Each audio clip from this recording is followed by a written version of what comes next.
How long will it take? Well, you must realize it's my busy time. Everybody wants to escape in the good weather.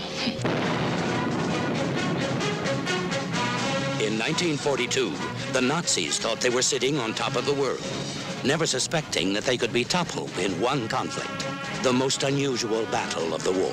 It has been decided that a German national team will play a combined team from the prisoners of war of the occupied territories. That's crazy. Okay, I'm ready to sign up. Sign up, Hank. And you ought to be exhibited in Paris like performing fleas. What about me? Get out of here. A stacked game. The Third Reich's finest against a ragged bunch of prisoners of war. The Germans thought they had it made. They couldn't run about for 90 minutes. They'd be chucking their guts up. Am I good or am I good? What's your name? You know my name. I decided to join the team. The American? No.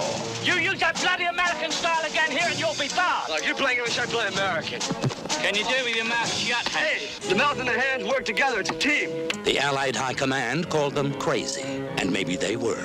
We want you to contact the resistance for us and arrange the escape of the football team. But I want to thank you all for your concern, but I'm really not planning on seeing Paris until after the war. Victory, starring Sylvester Stallone, Michael Caine, Max von Sydow, and introducing Pele. How'd you like to play football against the Germans? Why not?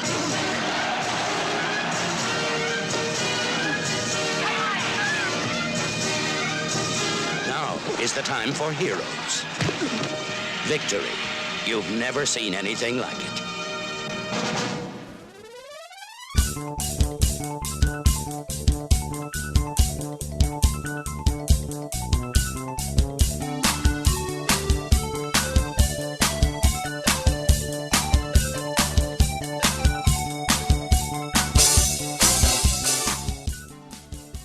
We're going. We always start this off the same way. Yeah, we're going. Rolling. It's happening. And we sing a song. Well, maybe we should start a little retro with a gift segment. I brought you something. You brought me today. something.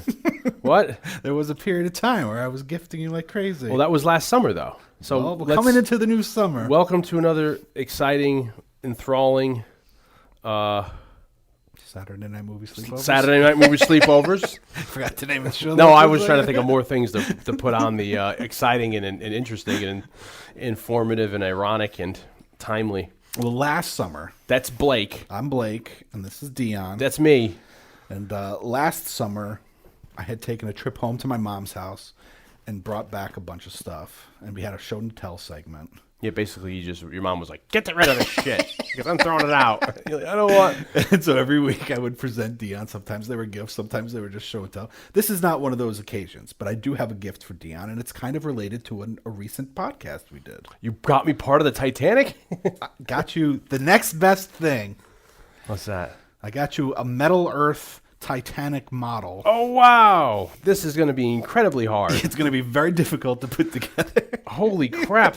You got me the Batmobile. I got didn't you the 1989 Batmobile, and I warned you when I gave it to you that it is close to impossible to put together. And I think I saw these when we went to the Star Trek thing. Thank you so much. These things are damn near impossible. It's basically sheet metal. Yeah. That they've kind of like you have to pop it out and then you don't use glue, right? You just put. You're not supposed to use glue, but there's these little pieces. You basically got me the hard. This is like level 4.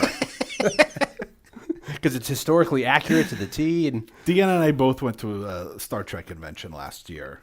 Not together, but we both went. And there was this company called Metal Earth. We're selling these models. And like Dion said, they're basically like sheet metal, but they're small. Sheets, maybe. They differ in size depending on the size of the model, but they're not very big. And then, they've kind of cut out the pieces within the sheet metal, and then you have to kind of pry them out of there. And then you put them together, and you're not supposed to need glue. Everything has tabs that you're supposed to bend over and whatnot. And I got a handful of them because there was a deal if you buy, I don't know, if you buy like 4, you get 1 free or some shit. So I bought a bunch, and I bought 2 of the 1989 Batmobiles. I gave 1 to Dion. I kept 1. And I made the mistake of having the 1989 Batmobile be the first one I put together. Because it is very difficult. Did you buy the Millennium Falcon too? I bought a fairly large Millennium Falcon. When I say large, I don't know, it's maybe like 4 inches. That's pretty big, though. I mean, your compared to the Batmobile, other ones. it's about which are Matchbox size. Yeah, maybe even a little bit smaller. So I bought a bunch, and the Batmobile was incredibly difficult to put together. And I was like, I don't know if I'm going to be able to put the rest of these together. Lo and behold, the Enterprise, the Millennium Falcon, those were much easier to put together. You did do them. Yeah. How long do they usually take? Because I haven't after I heard the story of your Batmobile, I just let it sit there. Well, I wasn't working, so I literally just sat there, would watch TV, and put it together. So some of them took me a couple of hours. Some of them took me, I split it over 2 days. Like the Batmobile was really tough. The Titanic looks like it's going to be pretty difficult. Oh, But we recently did raise the yeah. Titanic on the show. And we've been getting... It was old. It was quite timely. I don't know how they're going to make me want to make funnels. Because everything's flat. They're flat, and then you have to roll it. Oh, for Christ's sake. So what I will say is they say you don't need glue. And what I say about these things, for anybody that's interested in checking them out or does them, you don't need glue to put them together, but you need glue if you want them to stay together. Because it's just like putting a model together. Yeah, and it's like it kind of loosens up the tabs. I mean, and you got to be careful when you do the tabs because you can't turn it too many times because then it'll break off. So I learned Jesus Christ that you take a little bit of crazy glue and you put a couple of strategic dabs here and there to keep things in line. This thing, I don't know how big you think this is. This is probably going to be about what, maybe like 6 inches, 5 inches girth. I don't know. Well, I don't know about girth. The shaft, lengthwise. Yeah, girth isn't 6 inches. I guess length, the shaft that wise, is going to be about 6 inches. This is amazing. This is going to take me all day. But it does look historically accurate with the promenade deck. I was contemplating. I was like, I don't know when Dion's going to have time to put it together. Maybe I should put it together and then just give him the finished product. And then you take it out and it's all... You didn't realize it in your pocket. It just got smashed. It's like, maybe I should put it together, and that way he has a finished product. This looks like... Because I don't know if we'll ever actually do it. I mean, this looks like you're going to need tweezers. Look how small some of this stuff is. Yeah, some of the Millennium Falcon one was like a deluxe big one, and it actually came with tweezers. I mean, this you have like... you do need tweezers. You have like boat derricks and stuff like that, for the lifeboats, and it looks like you have like...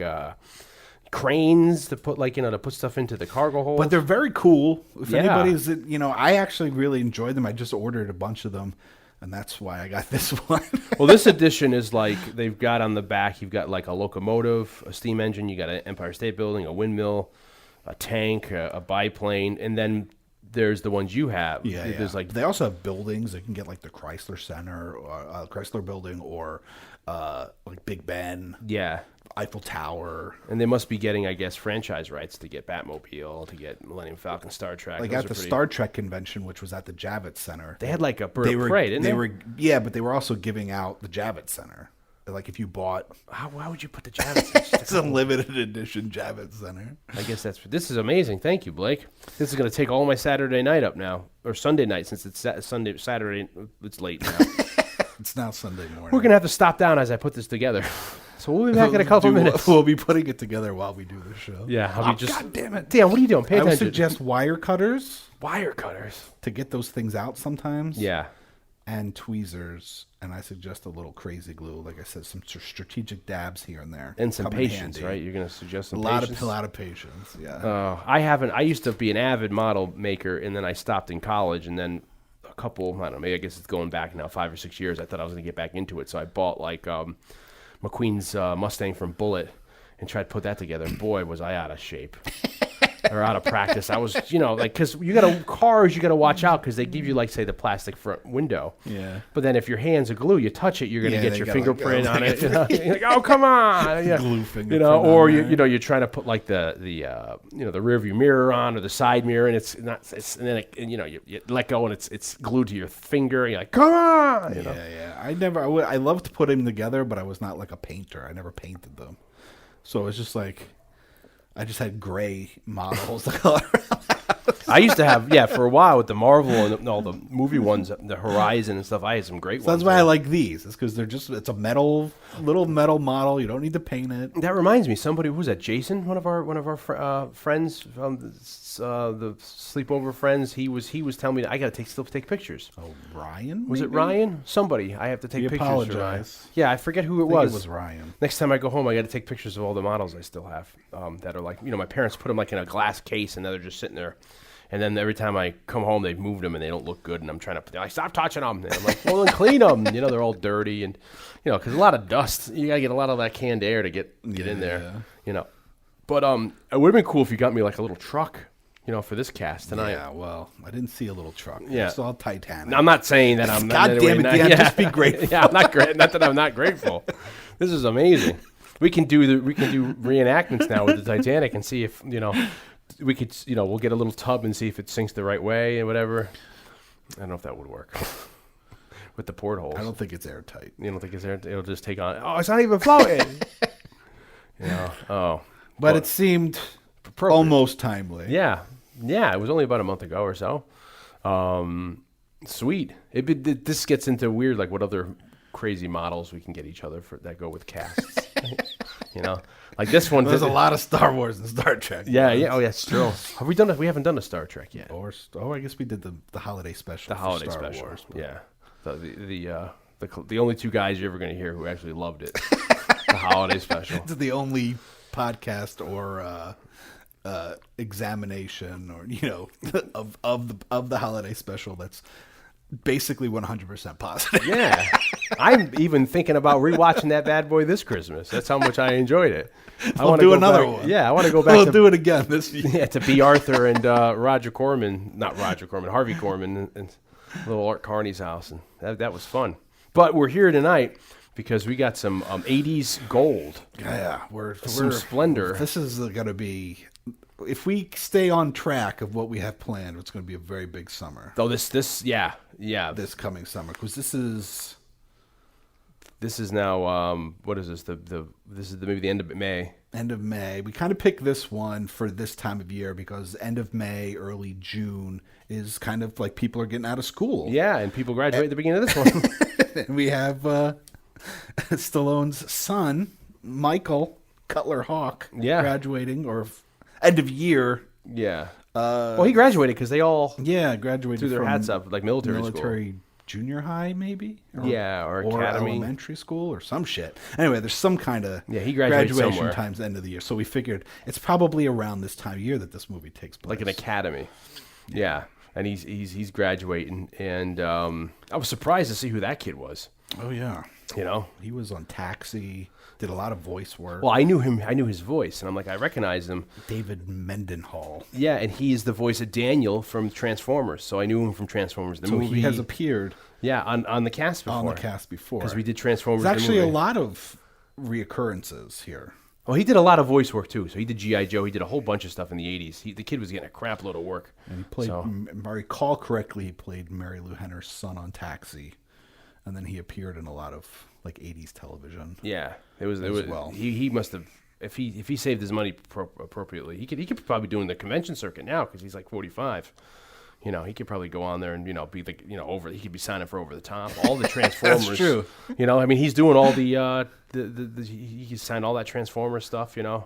Because not only did the movie, but then he was like. He did the series. He was Daniel. Seasons 3 and 4 or something. Yeah. The series. As well as, he did some other stuff too. He might have been in G.I. Joe, but he's a lot of cartoons at that time, along with, you said, a lot of live action stuff. Yeah. But did we say what movie we're doing? We're doing Over the Top from 1987. We're doing another anniversary. Another canon, Right, not just canon in terms of sleepover movie. Yeah, but because it is very canon to us, CANNON, but it is also canon, capital C. Yeah, from Canon Pictures, Canon Films, or whatever. This might be the Gollum Globus, as they like to call themselves. This might be the movie that put them over the edge and made them over the top. Shit the bed. Over the top.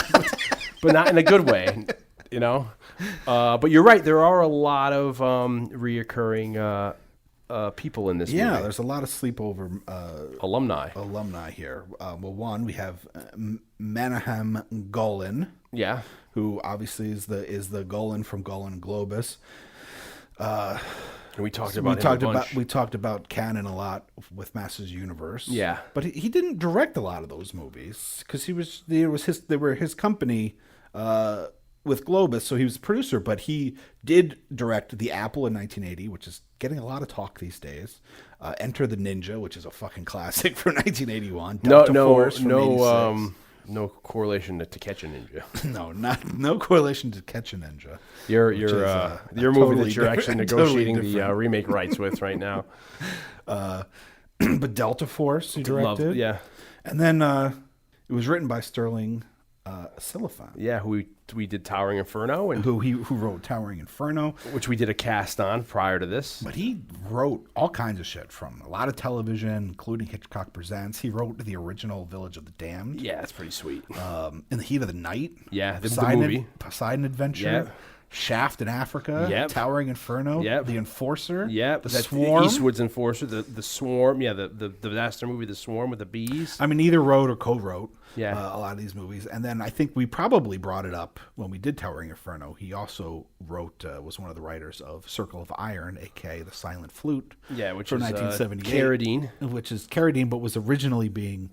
Bruce Lee. Bruce Lee was an idea that Bruce Lee had, and it was something that was going to be one of his first American film. But then, before he even went back to China to do all those films, so in a lot of ways, Sterling Silliphant is a big part of Sleepover Gold. Sleepover, or even like proto Sleepover, pre-Sleepover Gold. Yeah, and I'm glad we represented him. We got him because we talk about him in the Towering Inferno, his career there.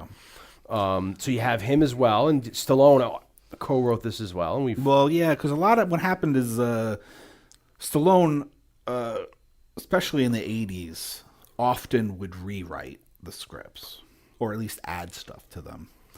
So that happens with First Blood. Like, he rewrote First Blood. I mean, I would imagine... I'm sure he rewrote First Blood Part 2 as well. Yeah. I mean, he rewrote a lot of stuff. I mean, he wrote Rocky. I mean, he was a reputable screenwriter. Yeah. A reputable screenwriter, and now a reputable director, and obviously actor. And his screenwriting got him back into kind of like on top with Rocky Balboa and Rambo 4, and Yeah. I don't know did he write The Expendables? I don't know if he wrote them. I think he wrote The Expendables. I'm not sure he directed the first one, but he may have. But I think he wrote those. Yeah. Stallone, I mean, interesting guy. I'm sure we talk a lot about him when we covered Rocky a couple years ago for a special New Year's cast. But this was 1987, so this is Stallone at like the height of his popularity in terms of action star, which is really interesting because it's one of the things I like about Stallone. I think we even talk about this a couple of times where it's interesting. These kinds of things show our differences. Like, I'm a Stallone guy, you're a Schwarzenegger guy. I'm a Van Damme guy, you're a Steven Seagal guy. You know, we both like the other ones just fine. We don't dislike the other ones, but we're in certain camps when it comes to, like, our favorites. And so Stallone is very much a very important figure for me, and I've always really loved Stallone, beginning with the Rockies. And when I was in junior high, started on a very huge Stallone kick, and I started watching all of his movies, including stuff like Fist and Lords of Flatbush, Capone, Death Race 2000. Yeah. So, like, Stallone's always been a very big figure for me. And what's the soccer one? Victory. Yeah, I always get Fist and Victory mixed with Michael up. Caine and Pele, which is a great movie, and that's one of the they're things all- I really like about Stallone. In some ways, it's similar to what we were talking about with Bruce Willis when we did Fifth Element. When we talked about the Fifth Element, like this kind of respect that when you look back at Bruce Willis's choices, especially in the 90s,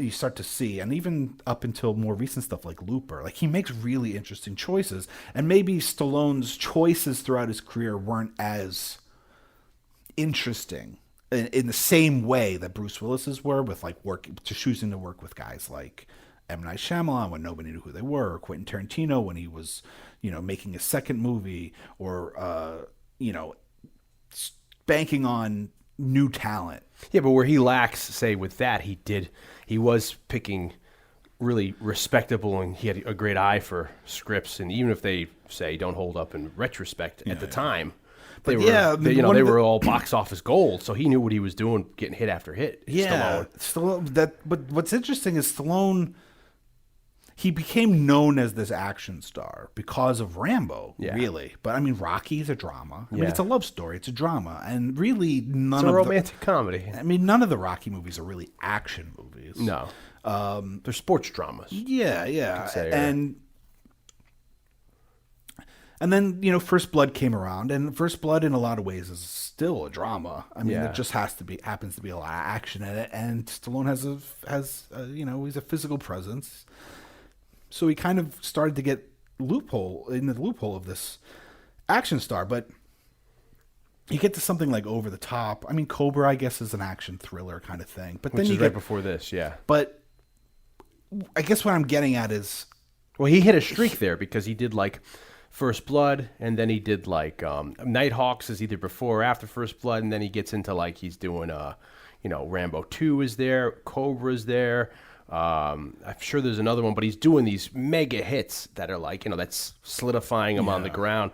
Like Schwarzenegger is coming out with Terminator in '84. He's like, then he starts doing hit after hit. So you have them almost becoming, like opposite ends of a coin, So basically, this is '87. Like the streak, I think kind of starts with like we got Rocky 4, then Cobra, you go Rocky then 4. Over the Top, then Rambo 3. Yeah.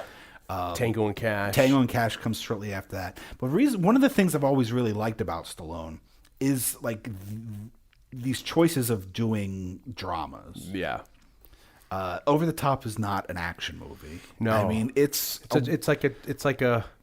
almost like a redemption film. It's like a weird family oriented, not in terms of the audience, but in terms of the plot, like oriented sports movie. Well, road trip movie? And then shortly after this, he does Lock Up, which is another movie that I absolutely love. That is again not really an action movie. I mean, it's a little bit of a thriller, but it's again like this drama about this guy this warden, Donald Sutherland, has a fucking heart on to make his life miserable for some reason. That's another one I have to revisit again. Like us revisiting. It's this really week. great. Yeah, I love it. Yeah. I mean, I know a lot of people.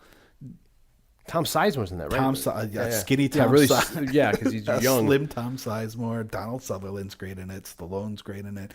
There's a great montage where they're putting together a car to the Ides of March's classic, I'm Your Vehicle, Baby. I remember that. I remember that montage well in the garage, near the But Over the Top is a very, even in terms of this, like, spectrum of Stallone movies. Stallonians. Yeah. This is an odd movie. Well, you know what it is too is before we start getting into the movie, he makes a great choice. I think in retrospect, watching it now, the decision of how he plays the role, I think, is amazing. How he goes about it because it's very non-Sylvester Stallone. Yeah, how his portrayal. It's very minimal and where in these movies we just cited, he's known as the, especially in the Rambo movies, he's screaming and yelling. And he's very physical. He doesn't say much, but when he does say stuff in the Rambo movies, he's pretty. But I mean, you got like the scenes where he's at like an M6, he's like, "Roar!" You know what I mean? Like you get like a lot of him screaming and yelling. Where this movie, there's no yelling or nothing. He doesn't. His voice doesn't get above a whisper. It's almost like a Clint Eastwood, but not in a way. He's humble. In this movie, he's very just like he's very just low key. Probably doesn't. But then of course, in the scenes where he's arm wrestling, there's a little there because of the physical. Well, I think. But he could have played it like he screamed over the top. Sure. No pun intended. Yeah. Well, I think his strength, and certainly the thing that kind of made him different than the rest of the 80s action stars, is that, and it stems from, I think, Rocky, and Rocky, I think, obviously stems from him, which is like Stallone, like Rocky, is kind of, he's all heart. Yeah. And I think when he rewrites the things, these movies that he's doing, like that's the kind of thing that he's putting into it. These moments that like in First Blood, like in the book First Blood, supposedly the character he's really just like a killing machine. And that's the way the original script was. And Stallone read the original script. He's like, I like the book. I love the script. I love the idea. But nobody's going to give a fuck about him. Yeah.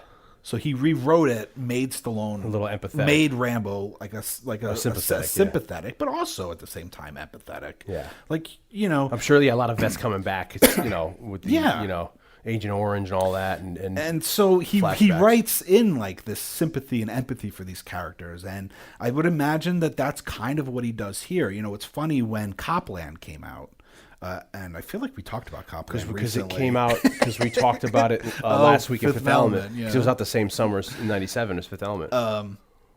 Everybody was like, "Oh my God, Stallone's a good actor." And I was like, Stallone's always been a good actor. Well, because at the time he was kind of like on a spot. You know, I mean, he was coming off of like Demolition Man and like Dredd. The special, what was it the Specialist? The Specialist is and Assassins. So it's a lot of like, which are all good movies, but they're very genre. You know, they're all like just throwaway genre pieces to a certain extent. And same thing with Schwarzenegger. He was kind of hitting that. They were kind of drying up in the late 90s. Sure. So when Copland comes out and it's more of a everybody's like, oh my ensemble God. piece. Yeah, everybody's like, oh my God, he can act. It's like, well, you know, like he gained some weight. He acted his ass off in Rocky. Yeah. He's great in First Blood. Well, all his movies. I mean, I always bring up Oscar. I mean, I think he wrote that himself too. That's just like kind of like a slapstick comedy that's like a homage to like 30s and 40s like romantic comedy films or just those comedic films of the day. And I think that's great. And you know, I don't think I've ever really seen all the way through Stop or My Mom Will Shoot, but there's certain movies that he's done that he's really, you know, he has these little moments in them that are great. And each movie he does, you know, you may look at it now and say, well, you know, it's dated or whatever, but at the time he was, you know, like Cobra, man. That was the biggest thing in the world when it came out. Rocky 2, I'm sorry, Rambo 2, when that came out in 85, that was freaking, you know, that hit all the right cylinders, the Rockies, you know, even like you said, Rocky 5. You said you saw it in the theater and people were up, you know, in their chairs cheering on their feet, you know. So you being a Stallone fan, what's your history with this movie specifically? Do you remember any kind of backstory with this? I don't. You know, it's funny. I don't remember like my first viewing of it. Yeah. I remember 87. I remember it being, you know, like I remember it. Yeah. You know, something we will get to later is kind of the merchandising for this movie in a weird way. But I remember going to, in Philadelphia, you had Toys R Us, but you had basically the same thing as Toys R Us was a store called Kitty City. And whereas like Toys R Us, the mascot is a giraffe. Kitty City the mascot was like a giraffe. It was a kangaroo, and like it's the baby in the pouch. Yeah, I'm trying to think of what the Australian the dingo what the Australian name for the baby is. Yeah, and so Kitty City was basically the same thing, same layout as a Toys R Us. But I remember my dad would take me to Kitty City. We'd walk around and seeing a lot of cool things. There's certain things that stick in my mind, like V. Remember, like I remember those toys. That freaking franchise from the miniseries and then the television. Which show. Again, that's another where it's like you know, the alien with the lizard head and it has like has a human head too. I remember seeing that. Never owned it, but I remember seeing it. And that's so weird. Aisle. Not to go down another path, but that's another thing where it's like that's clearly not a kids show. Yeah. Aliens coming over and taking over the world, but they're like, fuck it, we'll make toys out of them. You know, like, and it's like okay. But that's the same thing with this. Yeah. There was figures. There was like G.I. Joe size. Well, they're bigger than G.I. Joe. They're like, I don't know. They were like maybe 8-inch. Like Brave Star kind of like size. 6 to 8 inches. Not like... not Cops. Maybe Cop size. Yeah. Maybe a little bit shorter than the Cop size. But really detailed. And then I remember also seeing like the table at the store. Wow. Which is what I don't in my mind it was like a whole table, but I think in retrospect it was just something that you put on your own table. Yeah. And it had like the pads and the handles. Oh, so you're talking about not for the toy size. Yeah, they made a full table for the toys. For the figures to but play so on. that like an arm wrestling. So that you and I could arm wrestle. So they made like a kid size. So they're like really pushing arm wrestling. You know, I didn't do and any... I remember seeing that and thinking, for some reason, thinking it was really fucking awesome. I didn't do any research. I wanted to look at niche soup. You know, everyone knows, but you say sports movies, automatically I think, you know, baseball and football And I don't know, maybe you can second tier as like, hockey, golf, and maybe even like a basketball. But basketball I would put top 3. You would in terms of popularity, sure. I'm talking about for movie. Oh, for movies. Yeah. You have like a Rudy for football and stuff like that. Yeah, you got baseball and football. Yeah, and then you have like then you got like Hoosiers. Yeah, there you go. And then you have like the Bagger Vance, whatever that was, the Legend of. That's like golf or Tin Cup. Or you have a Slap Shot for hockey. I'm sure there's other hockey films, but I was trying to think of like Mighty Ducks, or even the Cutting Edge. Yeah, that's more of a figure skating. But it's hockey. Oh yeah, right. It's ice. But I was trying to think like which, by the way, directed by Paul Michael Glaser. Yeah, who played Starsky and Starsky and Hutch. Oh, Jesus, who would have known? And also directed Running Man. Yeah, he directed Running Man. Yeah, but he also directed. He should have cameoed in Running Man. Why wasn't he cameoed in Running Man? I don't know. I mean, I don't think you and I knew who he was probably when we saw Running Man when we were little. Yes, so true. Maybe he does. Yeah, that's a good point. We should go back and see. So Paul Michael Glaser, just throwing it out, a little trivia. Yeah. So because I knew Hutchinson, I forget his name. He was in because I know him. He's in Salem's Lot. Yeah, he's in Magnum Force and all that. Yeah, David Soul. But so I was trying to think of like a list of niche sports films that are like this. Like this was like arm wrestling is a niche, but they bring it to like it's like almost The Wizard in like 1990, where it's like all of a sudden there's like a video game exhibition. You know what I mean? So it's like, that would be a great double feature. This and that. Yeah, like weird tournament. Yeah, like who knew? Like in the other side of the Hilton Hotel, they're doing like The Wizard. Because I don't know. I've only seen that once, but I wonder where I haven't seen that in forever. I wonder where that we should. That will definitely. We have to do that. I think everything we've said already, we're probably going to do at some point. Running Man, Rambo, freaking all these movies. But like we always say, our motto is so many movies, so little time. Yeah. But I was trying to think of niche sports movies. Like, what other movies that are just like rollerball? It's like what? I mean, that's a made up one, but it's like, there's no, what other? I'm a big fan of. We've discussed this. I don't know if we've discussed it on the show, but you know this about me. This about me. I'm a big fan of girl sports movies. Yes. So, but that goes further into you have that affinity for like teen dramas. Yeah, like teen melodramas. Yeah. So you're not watching girl sports movies. You're not watching them to like get off on. Like, no. I happen to really enjoy like Bring It On. Yeah, I think it's a really fun, entertaining movie. Yeah. Blue Crush, surf movies. I think that's another. That's in there.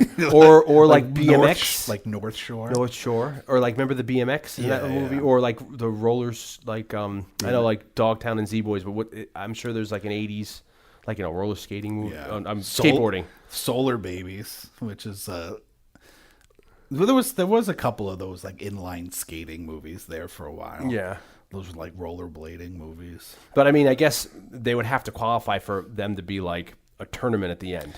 Like BMX, is it BMX? Is it? Well, yeah, I don't know. I forget the name of that but I thought that they're going to like a tournament at the end. There's some sort of like dirt. I mean, I know tournament. BMX Bandits, and that's not that. Maybe Rad is like maybe that. I'm thinking of Rad then. Yeah. But like, so like Blue Crush, so surf movies. There's a movie called Stick It with Jeff Bridges. Yeah. Which is actually written by I think the same person that wrote Bring It On, which is about gymnastics, female gymnastics. What year's that? I don't know. It's around the same time. And what's Bridges doing in there? He's like the gymnastics coach. Interesting. For this girl team of gymnasts. Yeah. So those are all obviously like really niche kinds of things. Hockey is pretty niche. I mean, you don't have that many hockey movies. No. You got Slapshot, you got Mighty Ducks, you got the 80. What's the one for the 80s Olympics? With Russell. Miracles in it. But then you have the one with like Patrick Swayze and Rob Lowe that I can't think of the name of at the moment. So there's not a whole lot of hockey movies. There certainly aren't a whole lot of arm wrestling movies. No, and this became like for the niche fan because this is an actual. They've kind of fabricated a Cool Runnings for that was just based off a book, which was I think a true story. I believe based on a true story. The Jamaican bobsled team. But like this, even though they fabricated a tournament and event for this movie, this was actually a real kind of semi. Professional. It's almost like bare knuckle brawling. It's like this was something that people did, arm wrestling. So for arm wrestling enthusiasts, this was like their movie. It's like yes, they finally put pen to page and put this to the screen. Yeah, I mean, because there are like people. I guess we can. Yeah, I mean, I guess we could talk about the arm wrestling aspect ahead of time here. What's really interesting about this movie is and something that I find a little bit confusing is they basically created a tournament for the movie. Yeah, which is brilliant. Like they, as in, I guess, Canon. The guys at Canon. So a lot of the footage, aside from when you see Stallone actually arm wrestling, is all at an actual tournament in Las Vegas. That was the culmination of this entire year-long thing that they put on these these qualifiers. The script was written in 1979 originally. Yeah. And then I guess didn't get developed or anything until the mid-'80s. So like 83, 84, 85, Canon decides that they want to make this movie. Yeah. So they take this guy, I can't remember his name, who's was like a pool cleaner or something, and ask him to develop. Yeah, that was another thing. I didn't understand what qualifications they had. They grabbed a guy named Marvin Cohen, and that's what I didn't understand what qualifications he had to. They grab him to help them make a promotional campaign for this upcoming movie. Yeah, but like what as far as our research has shown, like we don't know like what has he done before that would. I mean, maybe he was on the scene. Yeah, because he ended up calling up a girl named Lori. What's her face? It's a Eastern European name. Yeah, Lori. What's her face? He calls up a girl named Lori Cole. And she, at the time, owned like a couple auto body shops. But on the side, she was an arm wrestler. Yeah, and she was winning tournaments and stuff. So they decide. So Cannon gets Marvin on board to help do this promotional campaign. Marvin gets Lori on board. Yeah, and he says, hey, and then he comes up with this thing. Why don't we do a couple qualifiers so that they can get real arm wrestlers in to actually do matches, and then with the ending going to be a year later.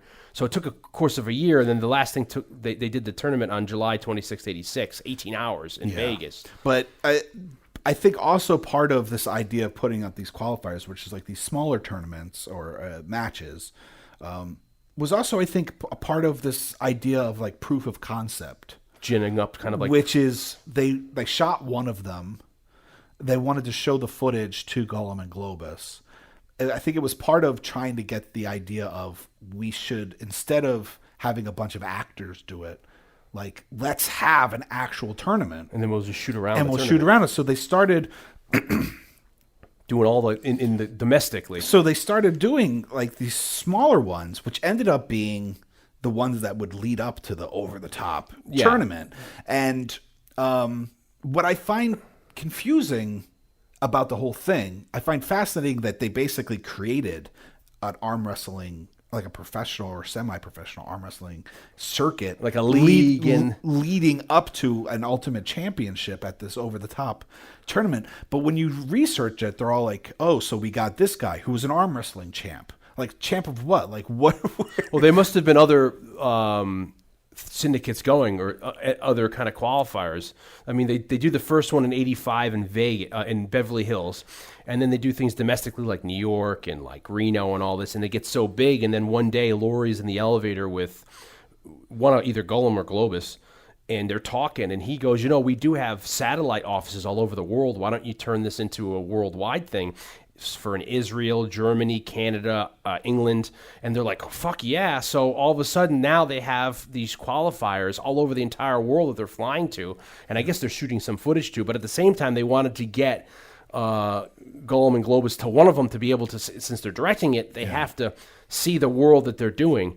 And at the same time, they're dumping money into smaller competitions all over the country, leagues and groups to get people arm wrestling, so that in a year or so, when it builds up to this huge over-the-top event that's going to be happening, an 18-hour event in the Hilton in Vegas, that there'll be like popularity and there'll be kind of buzz about it, which is fascinating. So they have all these guys come together, and they have 4 leagues of ways for people to get in.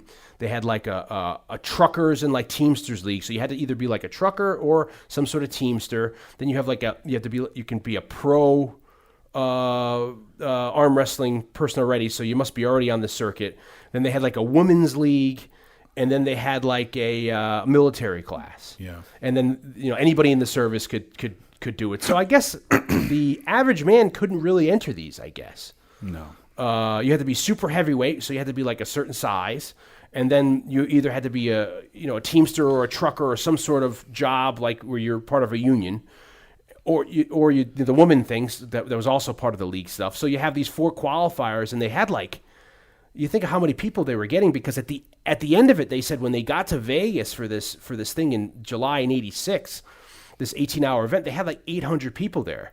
So they had to then, over 18 hours, wean it down to what the final... It was like a marathon event. It started at like 1 p.m. Yeah, and ended the next morning. Like so 8 it a.m. literally was like people were just arm wrestling for roughly 18 hours straight. Yeah, in this huge, massive thing that you see in the movie. That's what they shot all the footage around. So I think almost 90% of all the stuff you see in the movie is real footage, aside from maybe the stuff Stallone's doing a little bit. That was staged for the movie. Yeah, basically what happened was they shot the entire tournament best they could. So, like Dion said, almost everything you see in the tournament at the end of the movie is shot actually at the tournament. Including that guy either breaking his arm or separating his elbow. Which is, oh my gosh.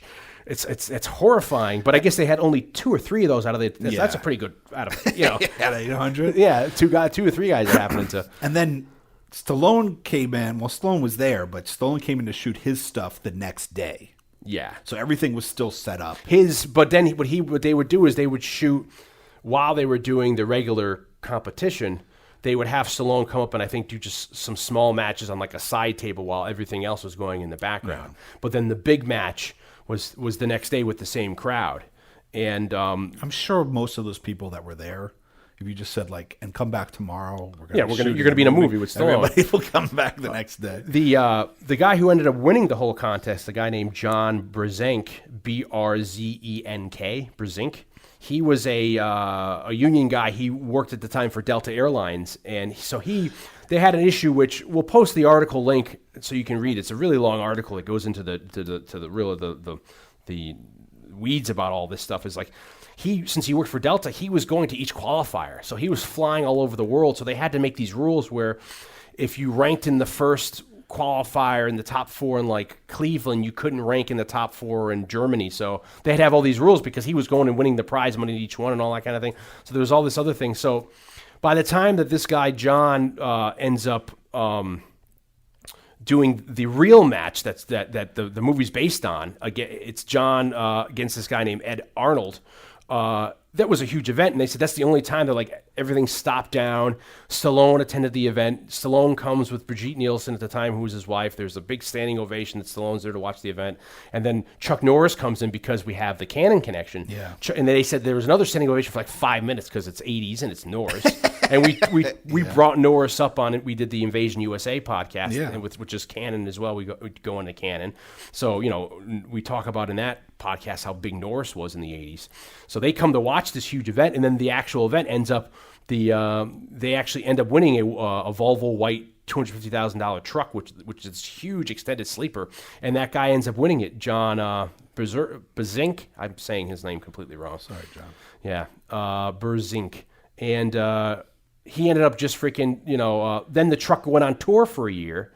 He didn't get it for a year because it had to promote this movie because the movie didn't come out till 87, and this is in July of 86. So when he gets the truck, he ends up selling it for like I guess $125,000 or $35,000, and then he sells the sleeper or maybe it came with a trailer for $35,000, and then he ends up buying like a 87 Corvette with it, with the money like that.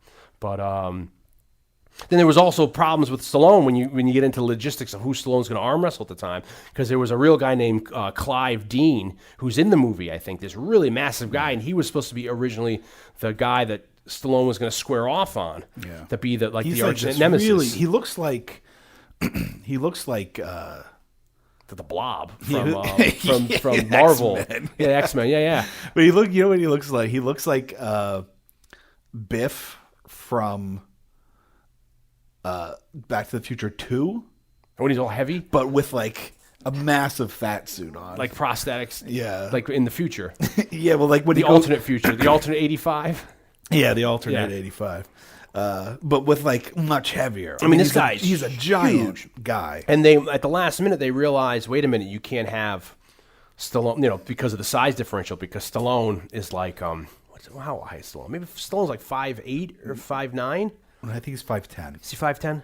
And they squared these guys up, and it's like, they also won. They thought it was unrealistic for him to actually beat the real champion at the time. Yeah. And then they just thought that the proportions didn't look right. So then they tried to get another guy. They brought a professional wrestler in that didn't work out. Who was also like too big or something. Yeah, and he didn't work out. I mean, the guy he ends up wrestling is a monster. I know, yeah, he's amazing. They end up. But the guy Stallone says like there's some, maybe the guy that actually won. There was somebody he compared him to. He's like, I think it's more believable that I could beat this guy, the guy who does Rick Zemwalt, who plays Bob Bull Hurley. Yeah, Bull Hurley's the guy he ends up fighting. Yeah. He's like, I think it's believable that my character could beat this guy because the guy that actually won the tournament could beat this guy. Yeah. And then they actually, before they end up getting that gentleman to play Bull Hurley, they actually think of entertaining for a minute Ox Baker, who we know from Escape from New York. He's the big guy that Kurt Russell fights in the ring. And that didn't work out either. But it's interesting to think, if you think of what Ox Baker looks like in Escape from New York, and his look in the 80s, which is the same thing with those. Yeah. That's kind of what they have the Bull Hurley kind of look like, because that was the first time they paid the guy Bull Hurley like a shitload of money. $10,000 or something. Yeah, and it was just for him to, he was really worried about shaving his head and stuff. So he shaves his head and he grows out his chops, and how you see it in the movie. He loved the look so much he kept it for the rest of his life, and sadly he passed away a couple of years ago. But yeah, he ends up being the heavy in the movie, no pun intended. And so it's just amazing that this world, that they actually fabricate this international arm wrestling championship. They actually go around the world and they do these qualifiers, which are that's the thing, is like $200, $250 a drop at these things. Well, what's interesting is that it's like they don't fabricate it. Yeah, like it's not fabricated. Well, I mean, they create, they fabricate the events. They are the linchpin. They create basically the tournament in real life, so that they can film it for the movie. So they end up. It starts as this fictional idea, and then to make that fictional idea become realized in fiction, they end up actually doing it. It's like Fitzcarraldo, where it's like it's a movie about a guy trying to bring a paddle boat over a mountain. So they actually do that movie, Herzog had to do it. It's incredible. But it's also a great chance for you to think about in the real world. There must have been millions or thousands of what's his name in this movie? Stallone's name. Hawk. Yeah, there must have been hawks who were truck drivers who they wanted they wanted a new truck, say.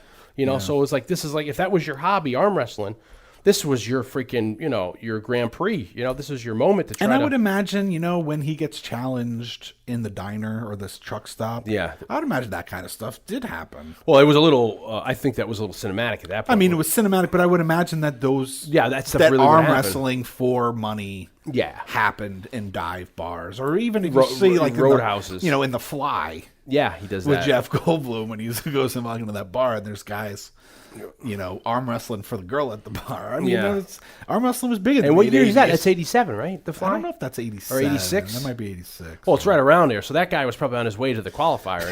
until he busted his arm. Yeah, a compound fracture. And then he's not making the qualifier ever again. But that's another thing, too. You think about these guys where, they're arm wrestling in a tournament for 18 hours straight. Can you imagine that you're, me and you were arm wrestling and I win? I could tear all my ligaments, but then I still have to do 3 other rounds to win. Yeah. So it's like there's no respite. They're just going and going and going. There's no time for relaxation. I mean, they said in here that it smelled like of all like topical anesthetics, the place and all the different stuff that when you got into that arena. And then they also said that the arena was huge, that the Hotel Hilton had this in, but since there were so many people and these guys they had in there were so massive, everybody looked so cramped in there. Yeah. But it is amazing to think that the referees, all the other people aside from maybe a select few, are all professional, within the circuit or the of arm wrestling. Aside from a couple, like they brought in some wrestlers or people who'd go on to be professional wrestlers to be like other people fighting and stuff like that. So now that we started at the end of the movie. Yeah. Now we got to go back to the beginning. We got the tournament out of the way. But I mean, it is kind of like the most interesting thing about the movie. And we will post the link if you go to our Saturday Night Movie Sleepovers website. We always have extras. We like to call it further reading. And we'll post this awesome link, who was provided to us by our good friend Brad T, who also provided us with some other stuff we'll talk about near the end of the cast. He's a wealth of information, this kid, and we like to thank him. He's a professional. I don't know if he's a kid. But. Well, I know. We said that before. Where I always call Dion people calls kids. everybody kids. Like, Dion, he's older than we are. Yeah, I know, but he's just a kid. He's a good kid. But he also provided us with some other information near the end of the cast. He's also a professional trucker. He's a long hauler, I think. And he gave us some insight, too, near the end of the cast. But, shout out to him for... I didn't even know that this off Arm Wrestlers Only... it's a blog for arm wrestlers, and there was this whole thing about revisiting because last year was the 30th anniversary, maybe, of the tournament. So that was why this big long article, this retrospective article about the history of it, was written because a lot of these guys too aren't around anymore because a lot of them are, passed away or of various heart attack or other ailments. So people are dropping fast from it. So thank you, Brad, and good night. Yeah, good night. Good to see you. Talk to you soon. Good night, Gracie. But my history with this is I remember this coming out, and I was so into this movie when it came out. Like, it was a new movie. I didn't see it in the theater. I saw it on video. And it's funny that when I watched it with you, I hadn't seen this movie probably since I saw it originally on video. Really? And I only remember the beginning and I remember the end. I remember the beginning when he drives the truck to the military school and he picks the kid up. I don't remember any of the middle. But then I remember the end, the whole fourth act with the tournament. That's all very vivid. The guy drinking castor oil, yeah. All those great montages of the arm wrestling and the iconic shots, the interviews, which I loved in front of the truck. I remember all that stuff. Here's the thing about this movie, and I think a lot of people, present company excluded, and I mean that with Dion and most likely you, the listener. Our friend, our sleepover family, all of the folks, all of you out here in the cyber world, sleepover land. I would imagine that this is considered a bad movie, a movie maybe so bad it's good type movie. Yeah, I mean, I don't look at it that way. I genuinely really like this movie a lot. So I think a lot of people that are going to look back at this movie in maybe a podcast or articles are going to be slagging it off. Yeah, it might be having fun. The butt of jokes. Fun at this movie's expense. Sure, it's dated. It has issues. I mean, it's not the strongest script of all time. But what you're getting to is actually the microcosm, or almost like what do you call that? Jesus Christ, I can't think anymore. I know. It's too late for us tonight. It's like our motto. Like, what do you call that? Our mission statement. Yeah, You're getting to almost the point of Saturday Night Movie Sleepovers' mission statement. Yeah. Which is, you're saying, even though this movie, all that stuff you just said, there's a certain amount of people out there, us included, who still, if you look past all that, this is actually a pretty cool, good movie. Yeah. Well, I think, there's something that you and I have said from the beginning, and I don't know if we've said it on the show, but part of, like you said, kind of our mission statement behind the scenes has always been like, every movie is somebody's favorite movie. Yeah. So we try to show respect to all the movies we talk about. Yeah. I'd say, and we also we cover movies that we love on the I would show. say each movie we do, one of us is bringing it to the table. Yeah. So there's that, but it's easy to poke fun at a movie like Over the Top. But like other podcasts or stories, they'll pick it and they won't even watch it, and it'll turn into like one of those segments where you get comedians like, and then what's Stallone doing over there? So all this is kind of this preamble up to the fact that that fourth act, as you call it, of the tournament is actually a pretty great piece of filmmaking. It's like gripping. There's tension. But the interviews going to like a slight documentary feel out of nowhere it's very forward thinking. Yeah. Like and you roll with it as a viewer. There's never a moment where you're like, wait, what? You're taken and aback. They don't ever set it up. No. They just cut to these interviews with the guys next to the truck, and maybe it's because we have a predisposition to sports in general and the way sports are covered within even in a pre-show or post-game scenario. But I agree with you. The interviews with the guys during the tournament they're really great, and Stallone is great. I mean, they're all great in them, but there is like this amazing slice of reality all of a sudden, like where it's not a movie anymore. Yeah, like you see what's on the line for all these people on some like subconscious level. And even though you know it's Stallone is so like natural and humble, and he's like, well, it's not I don't care if I am the champion. He's like, I need the truck. Yeah. And all the other guys are great too. And all those episodes. I only brought it up now because you brought it up, this idea of the interviews and this tournament. I think it's, you could probably trash talk a lot of canon films as not being, textbook great examples of filmmaking. They're fun. I think a lot of them are really well made. We're fans, and I think everybody that's listening to the show who grew up with them love the majority of canon movies you saw when you were growing up. So there's no knock against them at all. I love them as I love a lot of these movies, including this movie, as much as I would love fucking Casablanca. You have to go back to listen to our other, I think, Evasion USA and what was the other one we just did? Masters Universe, because we really get into you may not know how much your life was influenced by canon. Yeah. I mean, you had all the Bronson movies of the 80s, all the Chuck Norris movies of the 80s. You have the Stallone movie, and I think Cobra might have been canon. This one, a lot of the Van Damme movies. Yeah, I mean, there's a sizable amount of action porn in the 80s that we love, like you said, Delta Force, that's canon. Yeah. I mean, they were bringing some major actors to the table and doing some really crazy all the missing in actions. I mean, that was, a sizable part of our lives growing up. But this idea of going from narrative to semi-documentary. Yeah. Which you don't see for like another 10 or 15 years. Which, like you said, it's very forward-thinking. Yeah. And kind of like a real stroke of genius in a lot of ways. It's like what you see now with reality TV, always stopping down and, so we had to build the truck. I was skeptical, but we got it done in time. Yeah, in a way it is. You go to like the quote-unquote like talking head interviews in the middle of a reality TV show. You're right. It is very like reality TV. And all those guys, like you say, they all come off complete genuine. Like that one guy, like I'm a machine, and this is the fire plug, and I'm going to work. And the other guy, I think it's the only swear in the movie. He goes, when I get up there, he's like, what do you say? It's like you have no shit in business being in front of me, or something. Like all that stuff. It's like this movie.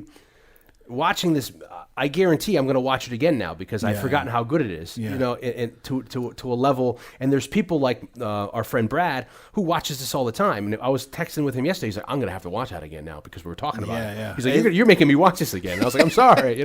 Well, it's because as we were talking about before, the tournament is real, so it really does become a documentary. Yeah. Aside from like. Robert Loggia wants to see upstairs. When you have moments where the narrative kind of creeps back in, and you have the kid and stuff. But really, a really interesting, like you said, forward-thinking piece of kind of cinema right there, and it's one of the great things about this movie.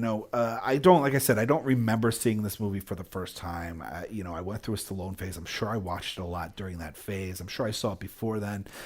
Most recently, since the time before this time, before we just watched it, a couple of years ago, my buddy Dave, who gets mentioned frequently on the podcast, who did the Silver Bullet cast with me. Yeah.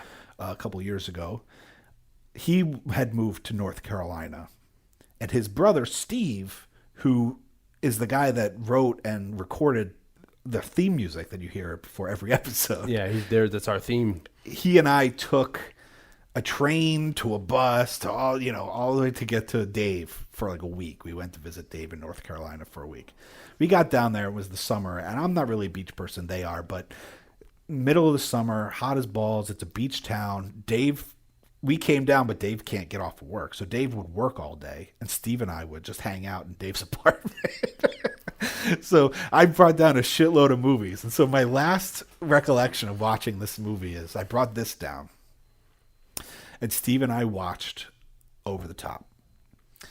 And then as the credits were rolling, we got up, grabbed a couple of beers. We went out to the patio, had a cigarette, drank some beers, shot the shit. And when we came back in, the DVD had started again? The movie had started over again. Like it maybe went to the menu and then the menu started or something. Yeah, somehow 5 or 10 minutes and it'll just start. So we walked back in and we're now like 10 minutes into the movie and we sat and we watched the whole thing again. We didn't start it over, but we came in wherever it was, which was not far in. We watched the whole fucking movie. Now, do you remember again. where you were prior? When was the last time you saw that prior to this? I don't remember any specific times watching it. I know I rented it a lot. I know I had it on VHS. I mean, this was just such a flashback for me because it's such a high point of getting it, and it's and then I guess maybe the middle I thought was boring because I don't remember it, but certainly the end. And then, I remember like the road stop scene at the beginning with them fighting him, and then the whole end. So it's like, it's funny what you remember, Yeah. So it was funny because and I want to say there's a very good chance the same thing fucking happened again. We might have watched it three times in a row, but we definitely watched it 2 times while drinking a case of beer in a row. And it's a very fond memory for me. It wasn't even that long ago, but it just goes to show you, like, this movie's totally watchable. Yeah. I mean, it's a very fun, and it's also a very much like another movie we did on the show, Dutch. Yeah. With Ed O'Neill and Ethan Embry. So that's the alternate universe. That's like the comedic version of this movie. Ed O'Neill's picking him up for the boarding school, and then he's gonna have to go arm wrestle. And he's like a snooty kid, with like a more down to earth, like every man type of like guy.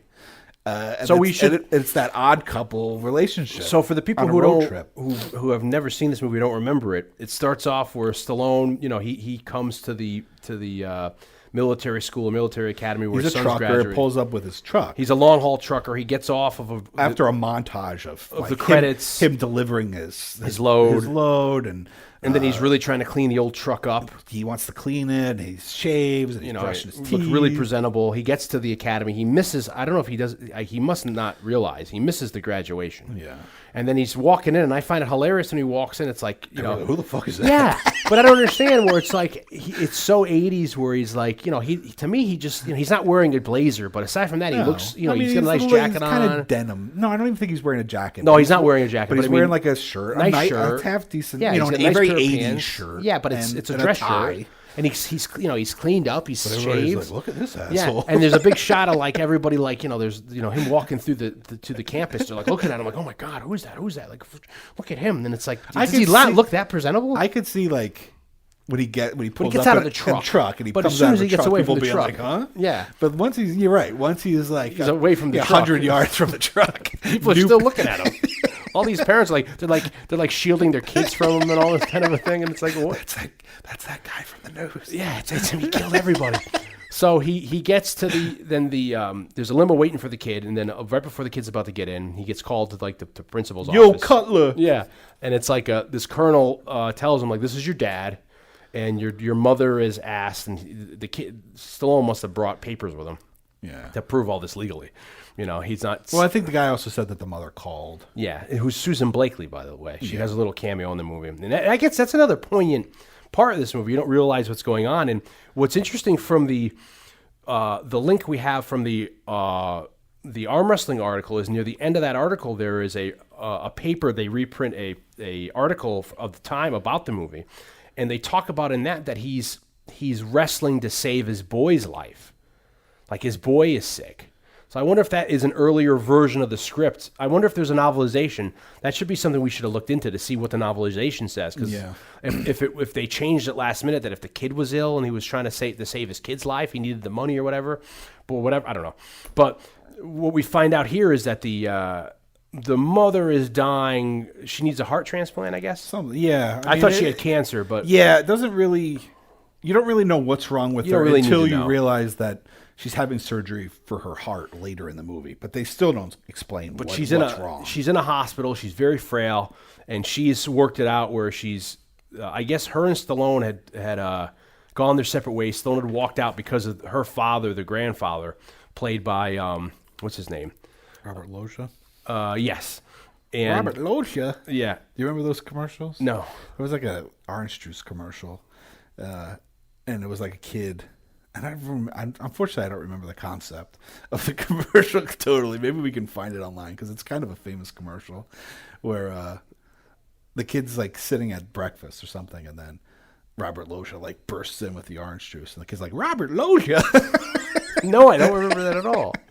Have we done a Robert Loggia movie yet? I don't think we have. Because I don't know how we could have avoided doing a Robert Loggia movie yet. Not that I know of. I can't think of offhand what he was in that we haven't done. No, I don't think we've done him yet. I'm sure we'll get to some of his stuff. Yeah, I mean, we'll get to more. I mean, how could we not? Big, classic. Big. He's in Scarface, in Independence Day. He's in a crap load of movies. Yeah. So he's the grandfather in this movie. He's super rich, and he doesn't want his grandson, because he's been raising the grandson, to talk to the father. He's Stallone. got some. Yeah, that's another interesting thing about this movie. I think it's a class thing because Stallone's a trucker. There's a class thing, but there's all this backstory. It's very easy to have a script get bogged down with trying to explain everything. Yeah. But this movie doesn't do a lot of that. And in a lot of ways, like, I kind of love it. It's like a relief. I love that about this movie. Like you said, we don't really know what's wrong with the mom. We know she's sick. Yeah. That's all we need to know. Yeah. Like, we don't need to know that she's, got stage 4 cancer or whatever. You know what I mean? Like, it's not important. It's like the MacGuffin. It's what's driving the story is that she's sick. She wants her ex-husband to bring her son to her so that they can get to know each other because she's sick. Yeah, she may not. She's be afraid around she's any not longer. going to, she's not going to be around too much longer. So she's forcing this relationship. Aside from that, there's all these hints that Loggia never liked them. No, and he's the reason why they broke Loggia up. has lied to the kid about what he did. The kid's like, "You still deal drugs?" He's like, "I never dealt drugs." I don't know what to tell you. And then the kid, your grandfather says a lot of shit. That's not true. Yeah. And then when the kid says at the beginning, he's like, "Oh, why haven't you ever gotten in communication with me?" And he's like, "I've been writing. What are you talking about? I've been writing all you the for time. years. I wrote you hundreds of letters." And he's never gotten any one of those letters, which means we'll get to that later. Because I have a lot of weird feelings about how that plays out in the movie. But Loggia's been withholding all these. We assume that Loggia's been trashing all this stuff or whatever. It has not been unless delivering. it's the mother. Well, that's the thing. Okay, we can get into it now if you want. No, we'll pause it. So they get they get into the truck. But my point is, there's a lot of really interesting things about the script in terms of things that don't actually get fully revealed. Yeah. And it's great because you don't need to know. You know that Loggia, you can Loggia have these conversations here. Loggia doesn't like him, okay? But then we find out that like Stallone's like, in a way it's like, okay, Stallone says the whole time, I made a mistake. I left you and your mom. But we find out like Stallone kind of left because of Loggia. Yeah. He's like, you were the one. Yeah, He's but like, then you it's were driving us apart. But the problem is then he left. Yeah. So that's the other thing too. He left for these years, and he has been writing. But where has he been? He's been trying to make a living in long hauling and stuff, and he's living this life as a trucker. Like Stallone says, he made a mistake. He's Snowman from He's Smoking nothing Bandit, he can do about it now, but he's trying to make. He wish he could take it back, but he's trying to make the best of the situation. Certainly when they've had some sort of reconciliation, Stallone and Susan Blakely, because when he's on the phone with her, he's like, "How are you, baby?" So they obviously still love each other. Yeah, it doesn't seem like they were divorced and she remarried, and now they're like, it's your father. I don't even get the sense that maybe it was like there was like a reconciliation. It almost seems like he left. She understood why he left.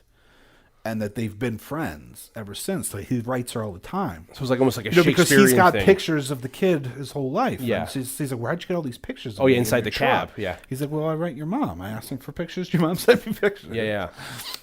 So they start off in the truck. The truck, by the way, is a 1967 Autocar Model A64, and it's funny that it doesn't have a sleeper cab in the back because. A lot of these long haulers, you need a sleeper cab. And I asked our friend Brad about that since he's a trucker. And he says, yeah, that's very unusual that a long hauler wouldn't have a sleeper cab. But he says that could have been maybe commonplace back in the day. Back in the old days, you might not have had sleeper cabs. Yeah, I mean, certainly an older truck. Yeah, it's 67. So and we'll get more about the truck later in the episode. But so... He said, usually, nowadays you'll have a sleeper cab unless the company you're working for is going to be putting you up in hotel rooms. And our friend said that he did hurricane relief a couple months ago, and he had to sleep in his truck a couple nights. He's like, it's not a pleasant experience sleeping in your truck without a sleeper cab. You know, so Stallone's in an older truck. You know, it could very well be the kind of a thing where it's the only truck he could have afforded at the time. It's a '67. It's durable, but it's not top of the line. It's 20 years old when the movie's out, and so he could maybe only afford a truck without a sleeper cab. You know, so he gets the kid. They drive, I don't know, a half a mile, and then the kid gets so overwhelmed about what Stallone's telling him. The kid's like, you need to pull over. I'm going to be sick. And then he gets out and he runs across a freeway. And then I was laughing because nowadays this would look like a child abduction. Oh, yeah, well, exactly. Like, you know, it gets so... Like, people would have been stopping, called, you know, had their cell phones. Yeah, they would have been grabbing Stallone. 911. They would have like tackled Stallone. There would have been this huge international incident. Kid runs across the highway. Stallone runs over and kind of tries to tackle him, basically, and rips his shirt, rips his military jacket. I mean, it does look like this kidnapped kid's trying to get away from a crazy. I mean, dude. the cars almost hit into each other on the highway, and you know you get a lot of like, "What the hell are you doing? What's wrong with you?" And then they just drive like away. Yeah, you know, a lot of that kind of thing. There's subtle things though. To go back to what you're saying about the way Stallone played this character, like this very empathetic, sympathetic, very low key portrayal, like subtle. But there's little things like he's got a clip-on tie. Yeah. Which is like a brilliant little choice. Like he's not a sophisticated guy. No. He's a trucker. I mean, it would have been like he could. I mean, there's no reason why that character wouldn't know how to tie a tie or not own a tie or get a tie at Kmart or whatever before he goes to pick up his son. But the fact that he just like there's just a scene where he's walking back into the truck and he pulls off a clip-on tie. It's like such a great little touch. It probably goes back in the glove box, and that's going to be like if he goes for another interview or something. He has a clip-on tie for like interviews or whatever. You know, for trucking interviews or whatever. But it's like, it's all this little thing. I'm just saying, there's a lot of these little gems throughout this movie that I think because if you look people overlook. Yeah, if you look at like Stallone's other roles around this time, to me, no pun intended, they were over the top. And I'm not saying he's overacting; they're completely justified.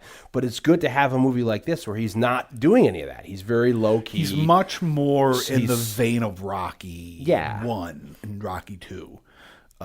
He's humble in this movie than he is in. You're right, in the other movies that he's doing around this time. You know, because he's playing iconic characters. He's playing Cobretti. He's playing John Rambo. He's playing these people that he's But in a lot of ways, he is Rocky. You know, in this, yeah. I mean, it's a sports movie. He's a bit of an underdog. You get that sense.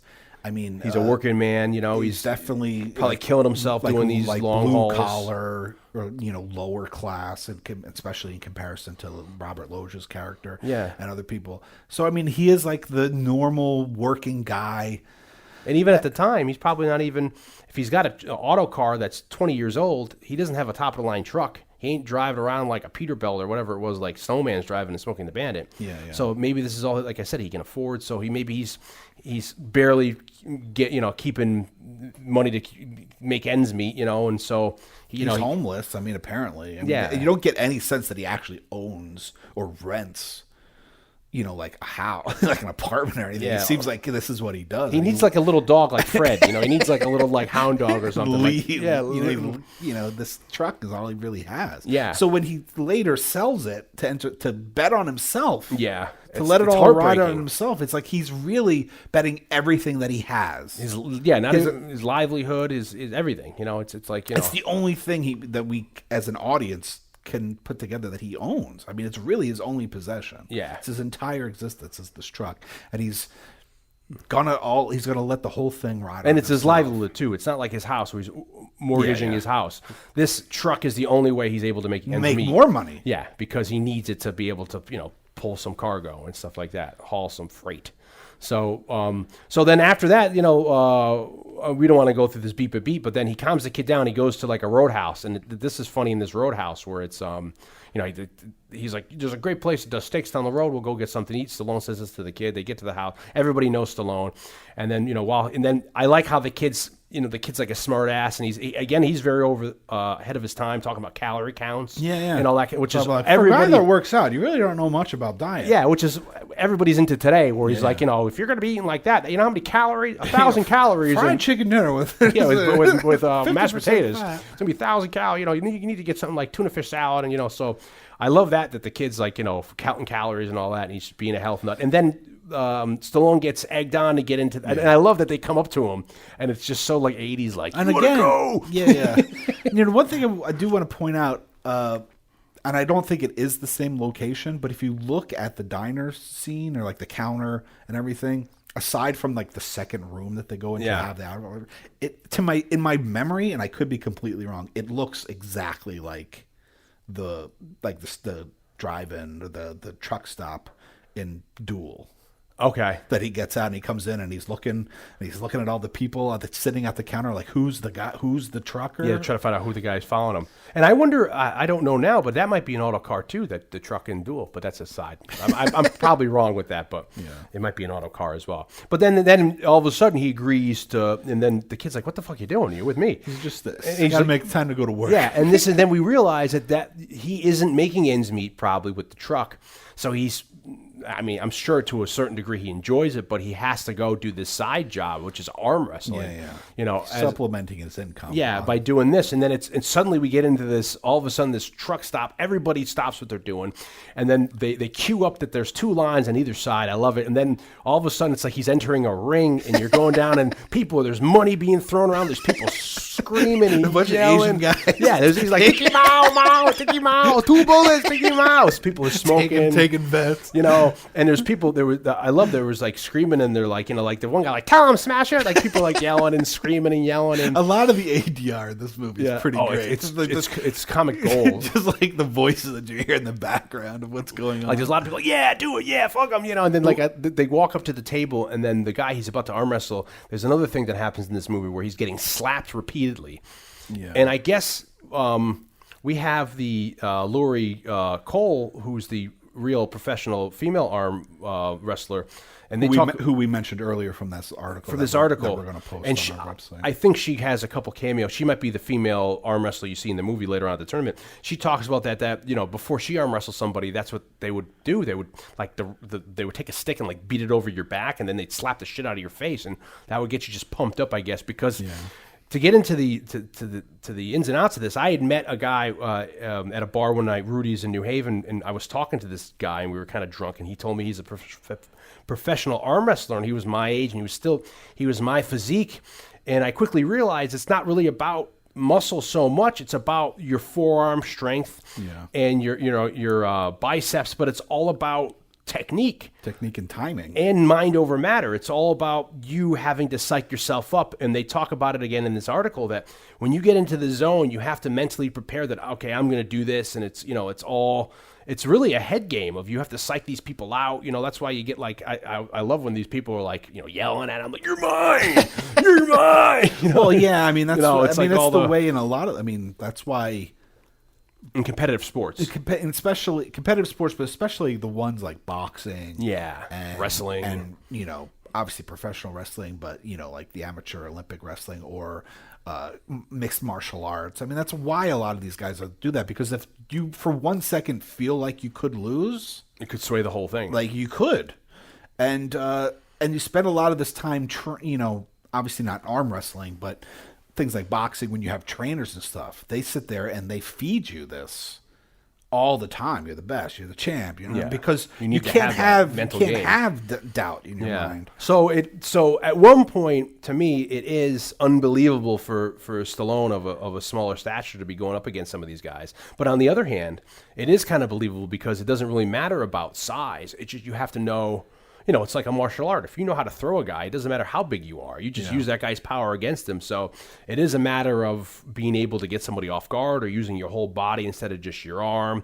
It's also a little bit of there's that in the realistic world of what you're talking about.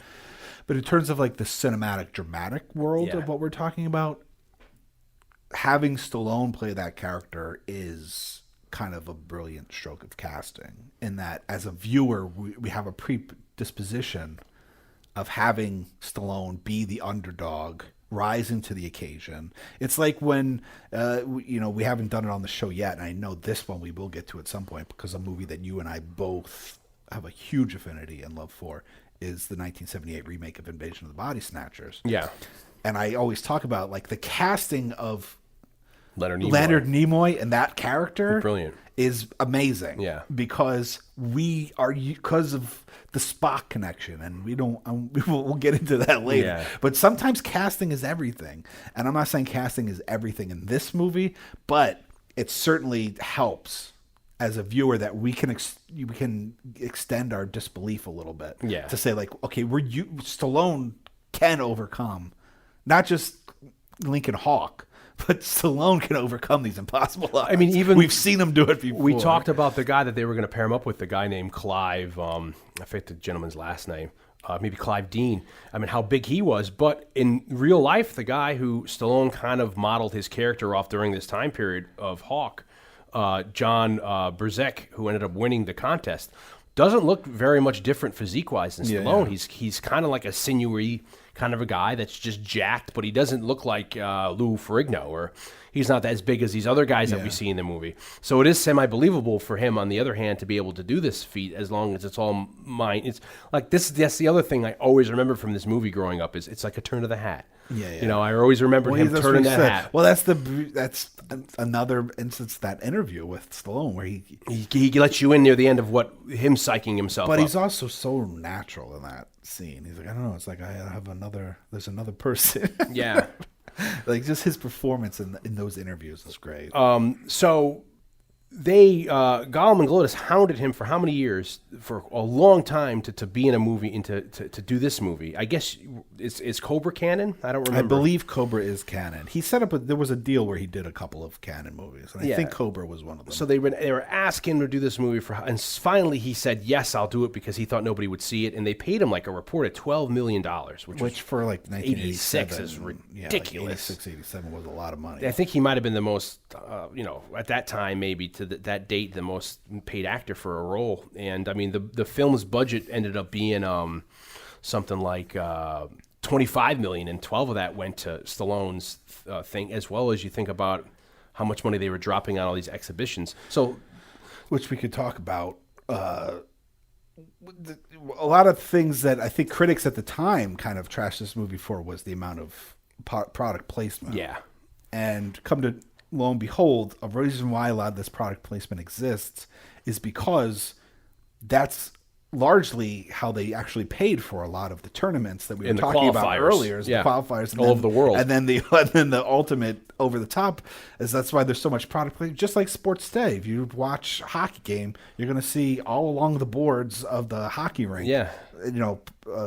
Signs as well as baseball now. You have those it's all behind over. the Everything's product plate. Home plate. You have all those things turning. NASCAR. Yeah, they're just moving billboards. Yeah, there's both the person in the cars. Yeah, and the cars.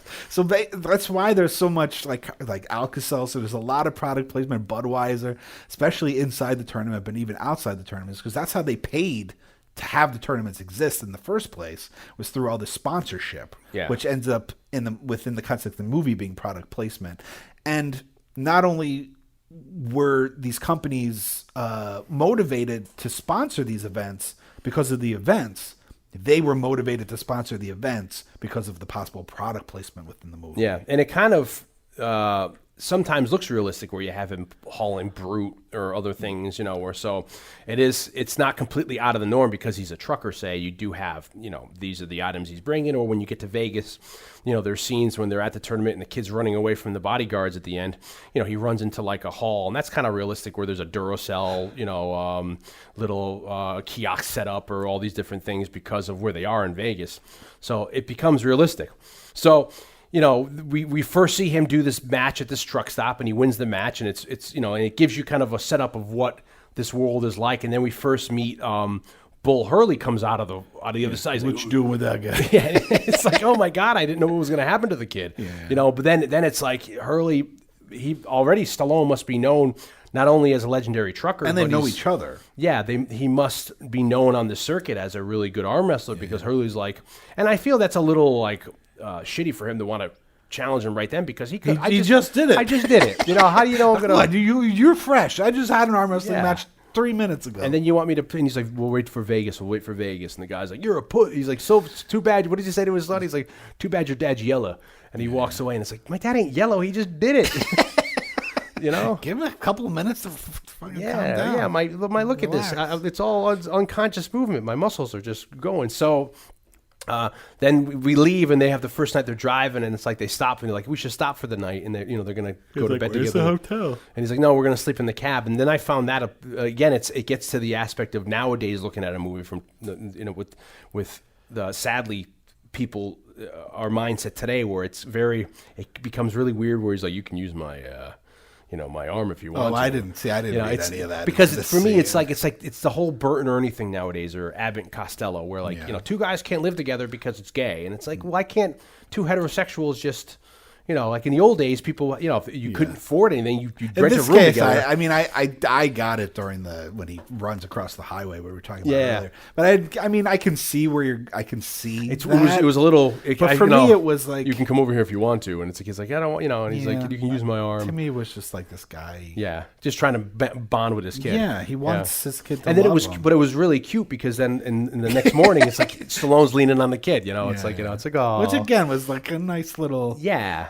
I could see Stallone being but like, it's just it's sad the overtones today. People will look at that with a skewed kind of a lens. You assholes. Yeah, why can't you just look at anything innocently? Stallone, for Christ's sake. So then we start to get the other aspects of the movie where we learn about the grandfather. The grandfather doesn't like him. He's trying to get the kid back. He's like, why did you let the kid go with the father? I'm going to tell the board at the school and you're going to be fucked. And then he's talking to the mother, and the mother's like, I just want to get the kid back because I'm dying and they need to have time together.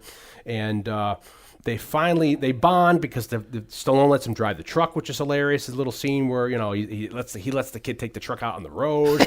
He's not even in a parking lot, and the kid's shifting gears. He's gear shifting. And he's putting the hammer to the floor, and then that's a great montage. And then we get to I don't know how you would look at acts in this movie, but they bond, and then they get to the hospital, and they come to find out the mother, she passed away the day before. Well, there's other bonding things. Yeah.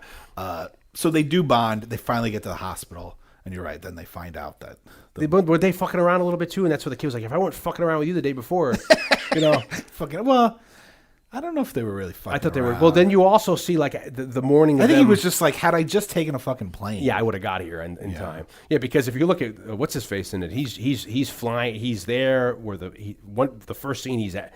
He's home, and then the next scene he's at the military academy. The next scene he's at the hospital. So he's jet set. Probably taking a Lear. It's just like a 2-hour flight, probably. Yeah, it ends up being like 2 or 3 days. It's supposed to be in Colorado where he's picking them up from, and I think he's going to maybe I forget where they're ultimately going to. Seems like California, but they shot it the scenes in California, the cadet stuff. So then you also get a bit about the morning when they wake up. You see a little of Stallone's routine where he's working out in front of the truck.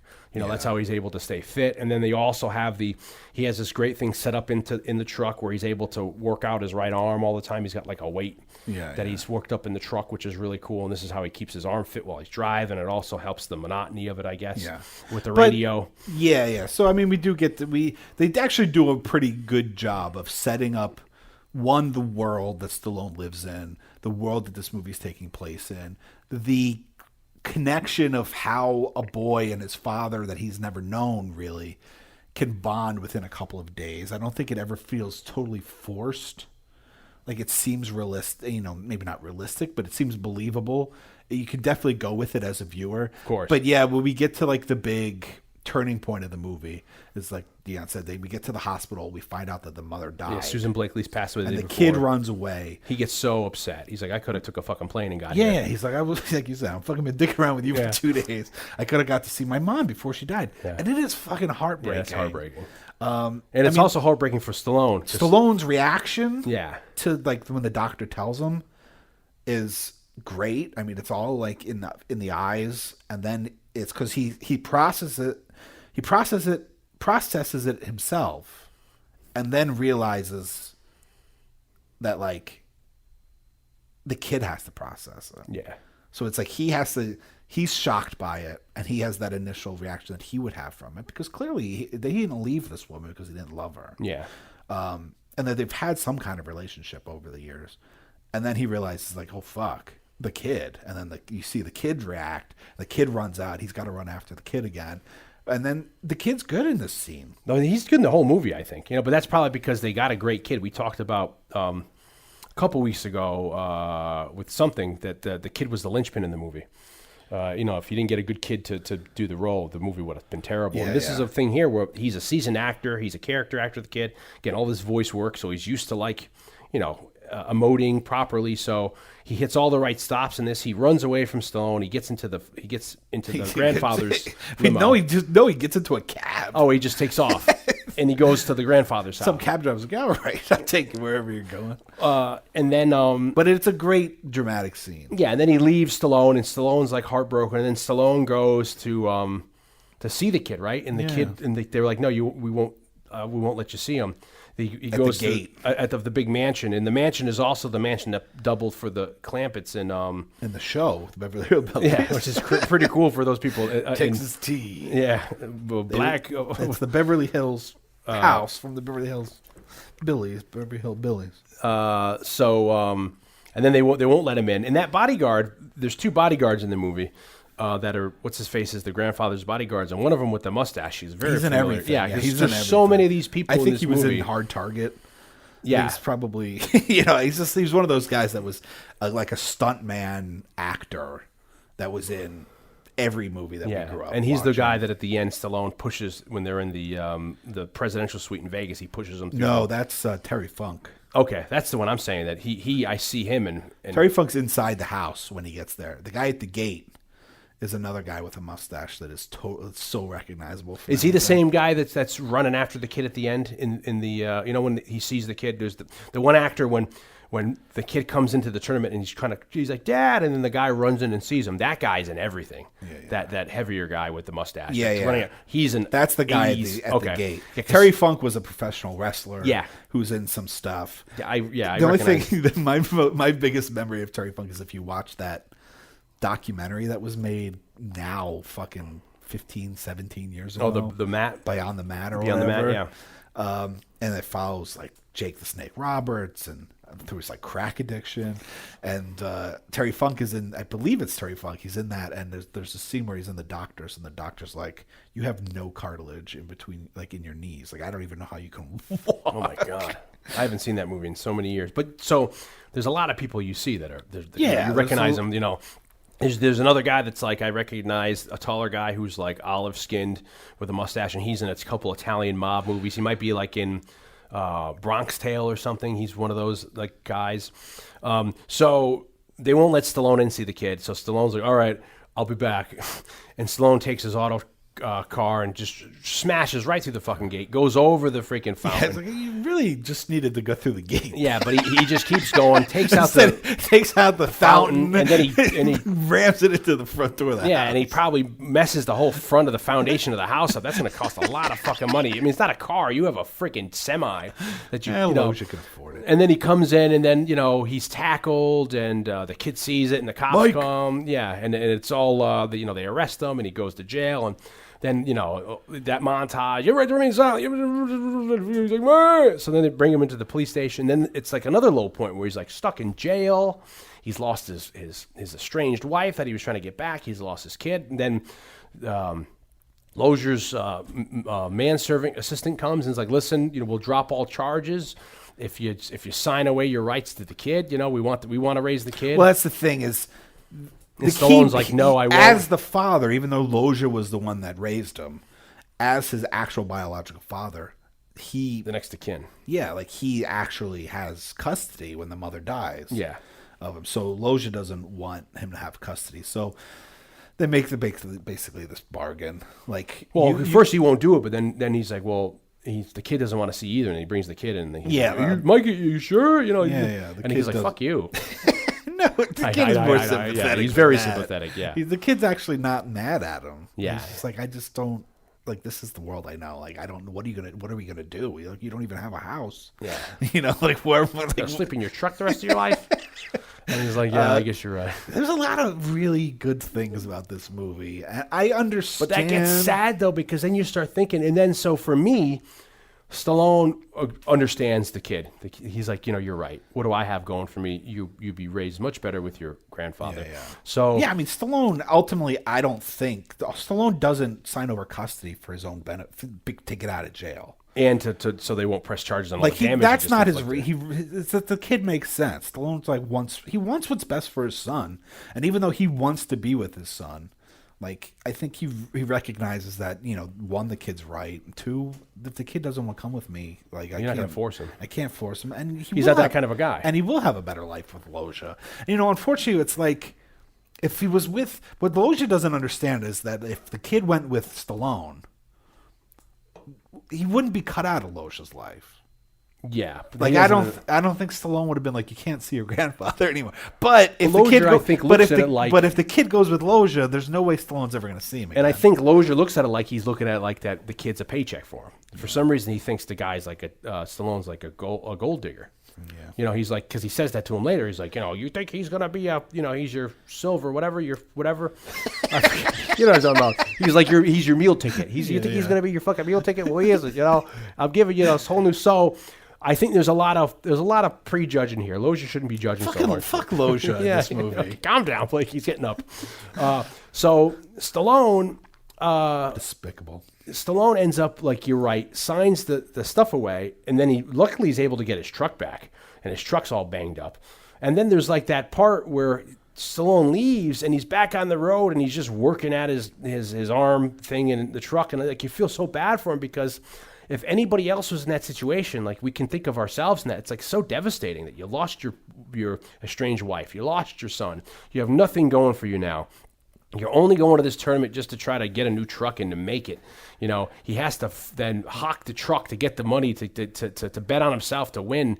He has nothing, but it's the Rocky mentality where he's not going to give up.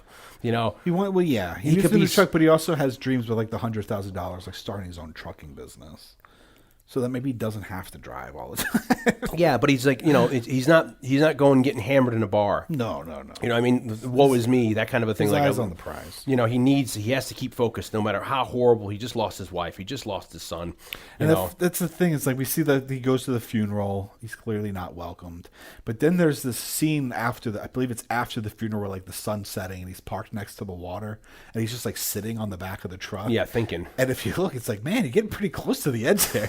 Because like the back of the truck has back wheels the back truck has the 2 wheels in the front and then 4 wheels in the back. Yeah. The back 2 wheels are over the ledge of like this concrete. They're not on ground. They're hanging over where this truck's just going to top. Maybe we're thinking that maybe he's thinking, who knows? Maybe it's the best way out. I was looking, I was like, Jesus Christ. We didn't bring up there isn't a really nice action sequence where he's talking to Susan Blakely's still alive on the phone. Yeah. And the son goes outside. He gets kidnapped. It's the scene where the grandfather Loja's trying to get the kid back. So they kidnap him in a van, and Stallone goes after him in the truck. And it's a great scene. But I was thinking while we're watching it, it's all photographed really well. But like I was wondering if the truck would be able to catch up with the car, and they end up doing it. But again, nowadays, if you had a freaking semi going after a car, going off the cross lanes of traffic, goes on the wrong lane, goes into it goes in, and then they end up crashing in like an auto body. Yeah, it looks like the back, they total like 5 or 6 cars, and a doom buggy, which the kid referenced before. It's like, and even though the Stallone's in the right because they tried to kidnap my son, but it's you hear the police coming. I would think that they'd be stuck there for a couple days. Yeah. He's got to get his truck out of there. I think those trucks are.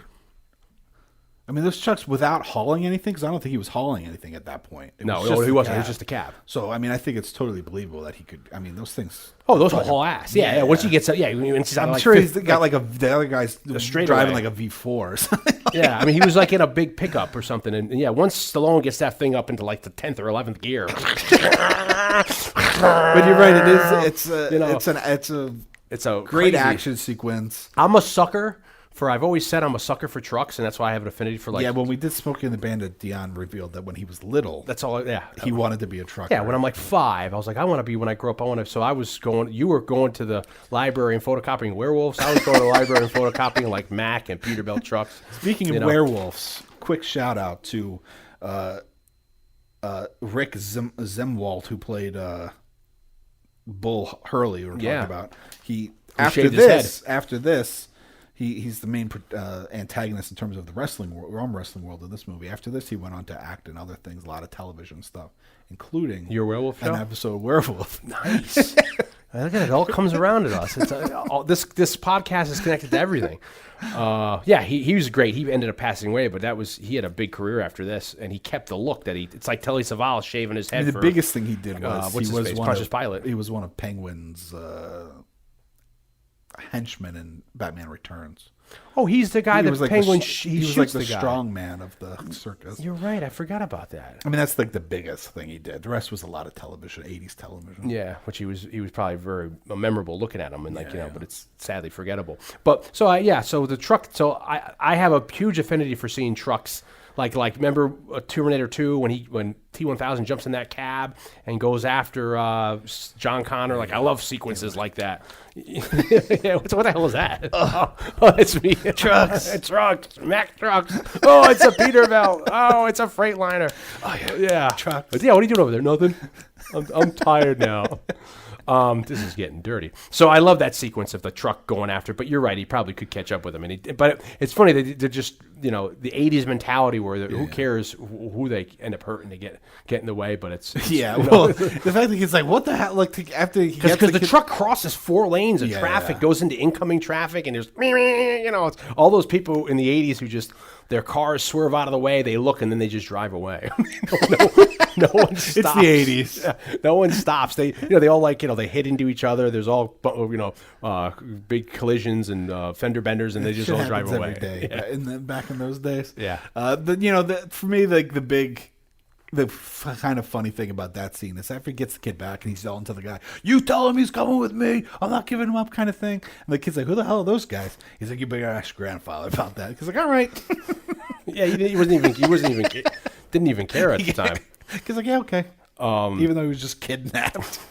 You would have thought that they would have been a little, and that's a weird thing. Your grandfather's like, "Listen, I'm getting you into, it's kidnapping bid, and it's a federal offense because they cross state lines." Well, but that scene must have come about either as part of another bigger storyline that kind of I think it was probably just got abandoned, needed to have or somebody was like, "We need something to happen. Yeah. We need like some kind of action." Stallone's sequence. driving a fucking cab. Let's have him have a sequence where he drives like a little chase. Somebody's like, Gulliver Glow is like, just have the kid get kidnapped, and he's got to go after. Yeah, and he's gonna just slam. He's gonna T-bone. He's gonna do a freaking a pit maneuver. So I like that sequence. So we get to the point where he's completely dejected, Stallone, and he gets to Vegas. He sells his baby, the truck, for $7,000. He goes, he bets on himself. He enters the qualify, and then we have this great montage at the end where we just talked about. Well, before that, we have the scene where after the funeral, the kid's like, I don't know why he's looking around. I guess Stallone told them he wrote letters. Yeah. So looks to be snooping, in my recollection. So we have a montage of Stallone's by himself in Vegas. He sells the thing. He's getting ready. He's doing the qualifying matches, and then we have meanwhile in the Beverly Hills Robert Hotel. Loge's house. Meanwhile in Beverly Hills, it's by Ted Knight. Meanwhile in Beverly Hills. And we have the Hall of Justice. The kid's snooping through his mother's hat boxes. So the kid's going through his mom's room looking for. So his mom must have that. So this is where I get this. This is where it gets confusing. So this is what you brought up before that we're touching on now about the notes. Circling back around here. Okay. Stallone had brought up before that he wrote the kid. The kid said, "I never saw it." The kid's like, "I've been writing your mom." He's like, "Well, you've been writing your mom my mom so much. Why don't you fucking write me?" Yeah. And the kid's like, "What are you, Mike? What are you saying?" Yeah. You don't know me. You don't know me. You ain't bad. He's like, "I'm saying you never wrote me, asshole." He's like, "No, I wrote you all on your birthdays, everything. I wrote you all the time." Yeah, Mikey.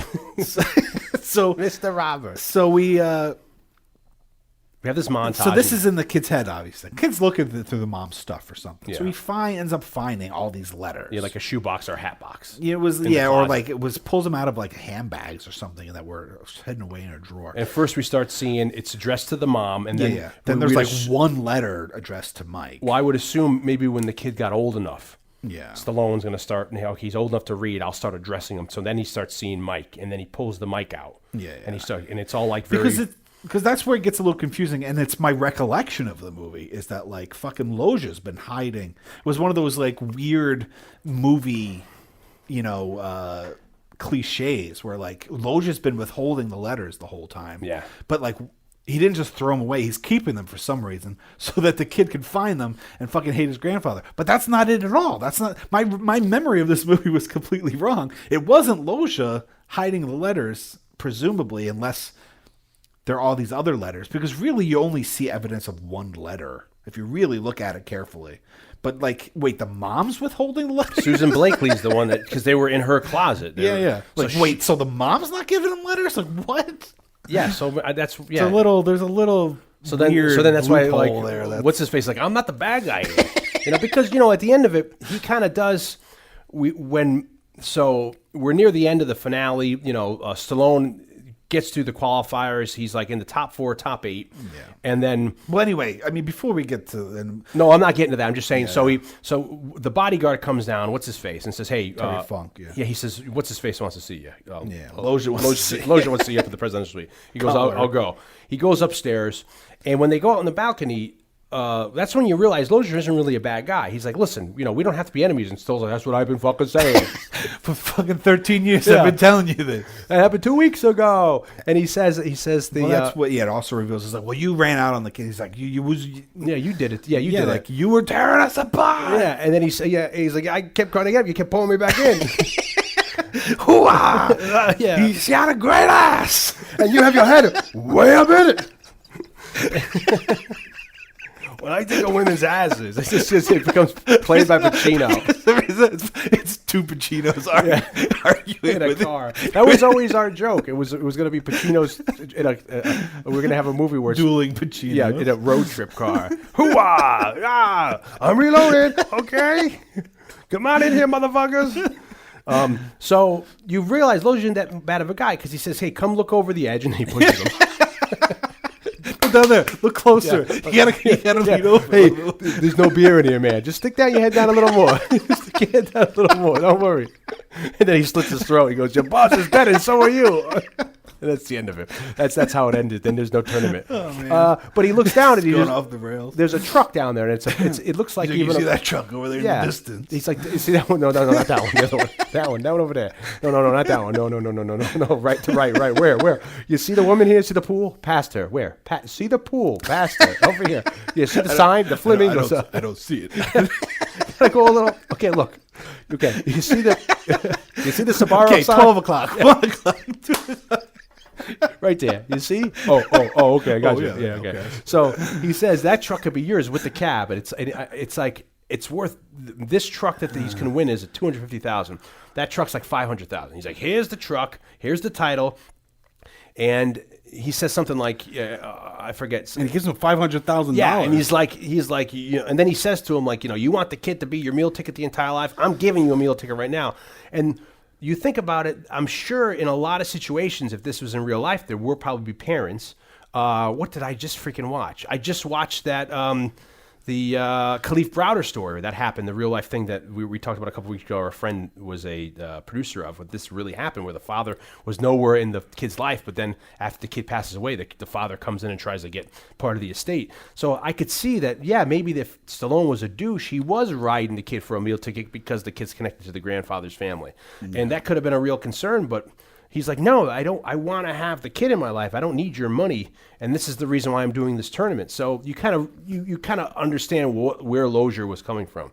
Yeah, but I mean, the problem is, it's what I like about the movies that we don't get a lot of backstory, but it's also in a way, in this scene, maybe detracts a little bit from Loja. It doesn't give us, we don't know really what the backstory is. Yeah.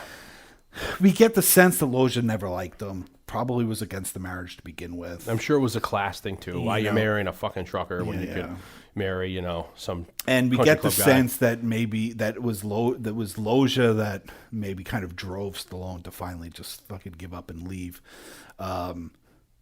But yeah, I mean, totally. You can get that Loja made of all along. I mean, Stallone says to the kid, he says, a lot of shit that your grandfather says about me isn't true, or something to that effect.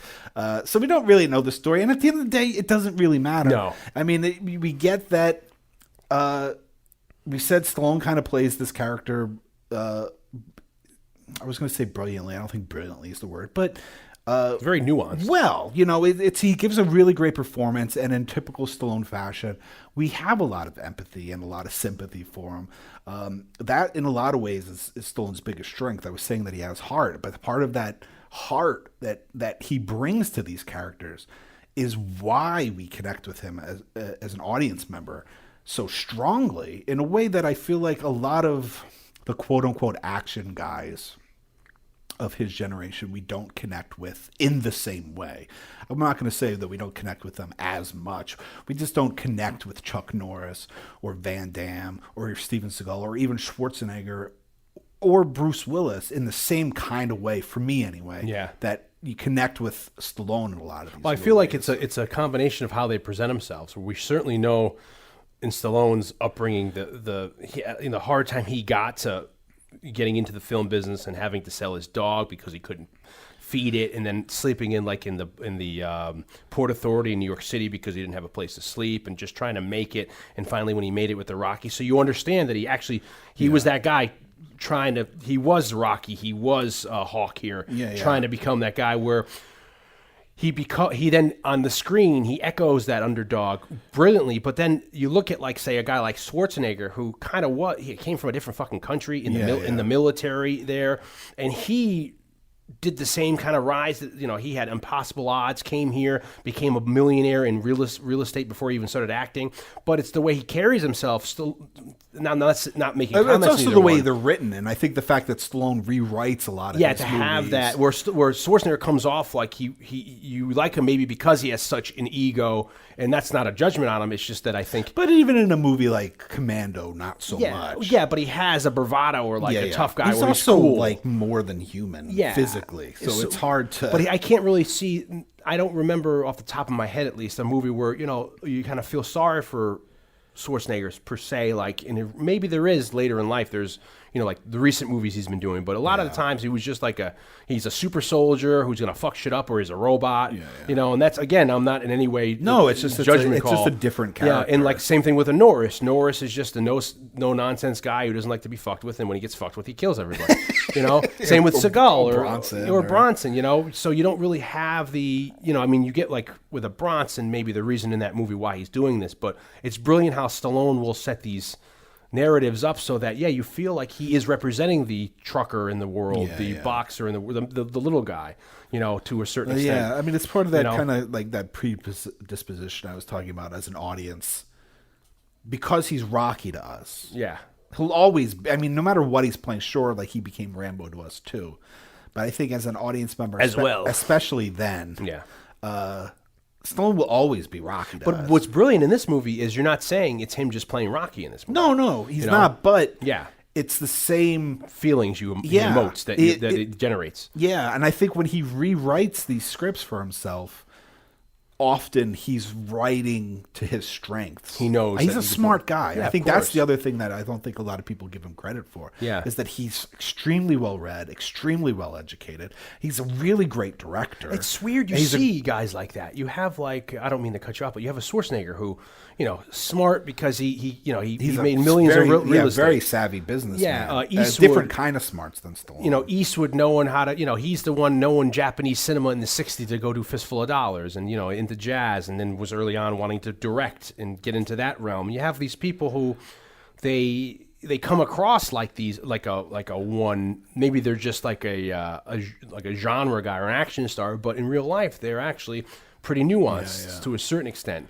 I mean, it's, I guess with Seagal or Van Damme, those guys, when you get into them, maybe they have other things going on, but certainly like the big guys, like Stallone, Eastwood, Schwarzenegger, where it's like, or maybe even Bronson, where it's like they're making great choices, and they're using, they're playing to their strengths, and they're not just these idiots with guns, And I find that fascinating, especially like Stallone here, where he's doing these kind of movies. Like none of the period action stars could have played this part. And I think and have this movie be successful. You might have been able to have, like, I don't know, more like actory. You could have maybe had Eastwood do it in the '70s, like around like I think he would have been too old for it. Yeah. At this point, but I mean, in terms of like that time period, you could have had maybe Bruce Willis, maybe people that that were more known for acting and less for action. Supposedly, if they didn't get Stallone for this, they were looking at Don Johnson, and he was coming off the heels of Miami Vice, and it's notorious that Don Johnson's a real. I guess, kind of an asshole, if you want to say at it least nicely. back then. Yeah. That he was really difficult to work with. He doesn't really care that much about his fans. I mean, we did Don Johnson. He was in G.I. Joe, the movie, the animated movie that we did a podcast on and stuff. So it would have been quite different because, I mean, he's probably a built guy or just sinewy, but he is no way like the physique. So it would have been a completely different movie having him in it. And so you're right. I don't know who you could have gotten. You probably could have found somebody comparable to do it in this movie, but it might not have gone over as well. Yeah, I just don't think it would have had the kind of gravitas, if you can even use that word to describe this movie. I mean, you think about it, like probably like in the 60s, you could probably, if you do reimaginations, you probably could have had like a sweet Charles Bronson doing this. Yeah. Because Bronson is like jacked. And then in the 70s, maybe you get Eastwood, but it's like, those are reimaginations. I can completely see Bronson in the 50s, like being a trucker. And But at the time period, yes. But there is a weight that Stallone brings to it that I don't think a lot of other actors in the mid 80s could have brought to that part and be believable as an arm wrestling and not trucker. just be an action movie. Because you could have got a guy in to do it that would have been comparable and realistic, but they might not have been able to bring the emotional, the thespian aspect of actually you caring for him as opposed to just being like I think a cardboard. I think cutout. why this movie gets busted on probably is because it's a very strange concept. This idea of like, that's the allure. This custody battle with the backdrop of a arm wrestling competition is a very odd pitch. Yeah. And probably couldn't have existed in a lot of eras other than this time. You may not ever get it again, and it may not have ever been happened. I think we just made some good cases for it being like in the 60s or 70s, but now it's such an odd movie to try to say remake this, or because I think it would have been a lot darker. Like Stallone talks about after seeing this movie, he would have made it a little darker. He would have. Yeah, well, he was a director at that point too, so he had said, we would have. And that would have been interesting to have it be a little darker with undertones of. He says like because a lot of people criticize this for being just a bona fide music video because there's so much pop music of the era in it, which is I think one of its strengths. I mean, you look at like a movie at the same time, Top Gun. Sure. Top Gun is a music video too, as well, for all those dangers, all those movies. Well, all those songs. Soundtracks were a big deal in the 80s. Yeah, I mean they were always a big deal, but there was like 80s. You got like Cocktail. Color of Money. You have all those kind. Oh, that's another movie niche sport. Yeah, pool, billiard. Billiard player. So. You get a lot of movies at the time that are coming out with huge soundtracks. Well, even like Karate Kid had a pretty big soundtrack. Yeah, 16 Candles, Breakfast Club. You have a lot of soundtracks are big. You have like Michael Jackson's doing Thriller and Bad and stuff like that. So, but the other funny thing about this movie, since we're on the topic of music, not to interrupt, but the score itself is done by a composer named Giorgio Moroder, who was a big pioneer in electronic music in like the 70s and then into the 80s. But then he did Midnight Express, which I think he might have won the Academy Award for in 78, Cat People in 82. Then he did Flashdance, Scarface, DC Cab. And he may be the guy that is in the Daft Punk album recently. Yeah, he might have been. They do a song for him on the last Daft Punk album. And then he also scored a movie that is one of my brother's favorite movies, who he's been kind of begging me for us to do, the Richard Dreyfuss movie Let It Ride from 1989. Okay. Moroder also scored that. But what's interesting about his movie is that the movie really has like one theme. It's just played a bunch of different ways. This movie. Yeah. Over the time. There's really only like one theme melodically, and then it's just presented in a million different ways throughout the movie, which is kind of just really interesting. Well, that's what they kind of do in a lot of movies. And then you have that score and they rearrange it and then differently. even like the pop song, and there's even like a pop song in it, one of the main pop songs, and it has like that melody as well. Yeah, because they do that with a lot of times when they score a movie, they'll have somebody's theme and then they do different arrangements of it. Well, like for instance, but even in terms of carrying it over into a pop song, like Robin Hood, Prince of Thieves with the Bryan Adams song. Yeah, I will always love you. Is a perfect example of taking the melodic theme from the themes of the orchestral score and working it into a pop song. Yeah, and then since we're on the topic of songs in the movie, you had they ended up using in it what's the heck the story here with Sammy Hagar? They brought him in. They had the guy from. You have Frank Stallone on the album. Yeah. Sly's brother. Frank made his way into a lot of Stallone Yeah, because he was a soundtracks. singer and stuff like that, and he cameos. We brought him up in Tombstone. He's at the beginning of Tombstone. He's in Rocky as the singer. Like doo-wop singer on the corner. We have Kenny Loggins in this. You have Eddie Money shows up. We have John Whedon, and we have Sammy Hagar here. So John Whedon, Wetton. He, at the time, was the lead singer of Asia, and he sings... And Asia has a song on that. Yeah, he sings Winner Takes All, but then they thought his vocals on it weren't as ballsy enough or manly enough, so they get Sammy Hagar to re-record it. He re-records it, but at the time, Sammy Hagar, his then bandmate was Eddie Van Halen. By then, he's in Van Halen. So Eddie Van Halen's on the soundtrack because he's on that song. And then Asia is credited with the track Gypsy Soul, but... Whedon's the only member of Asia who's actually in the group singing the song, and there's weird things going on with the soundtrack because then internationally, like certain songs only show up in the international cuts or something like that. Lastly, since we're on the soundtracks we're talking here, Stallone appears in the video Winner Takes All wrestling Hagar, and then they said at the end of the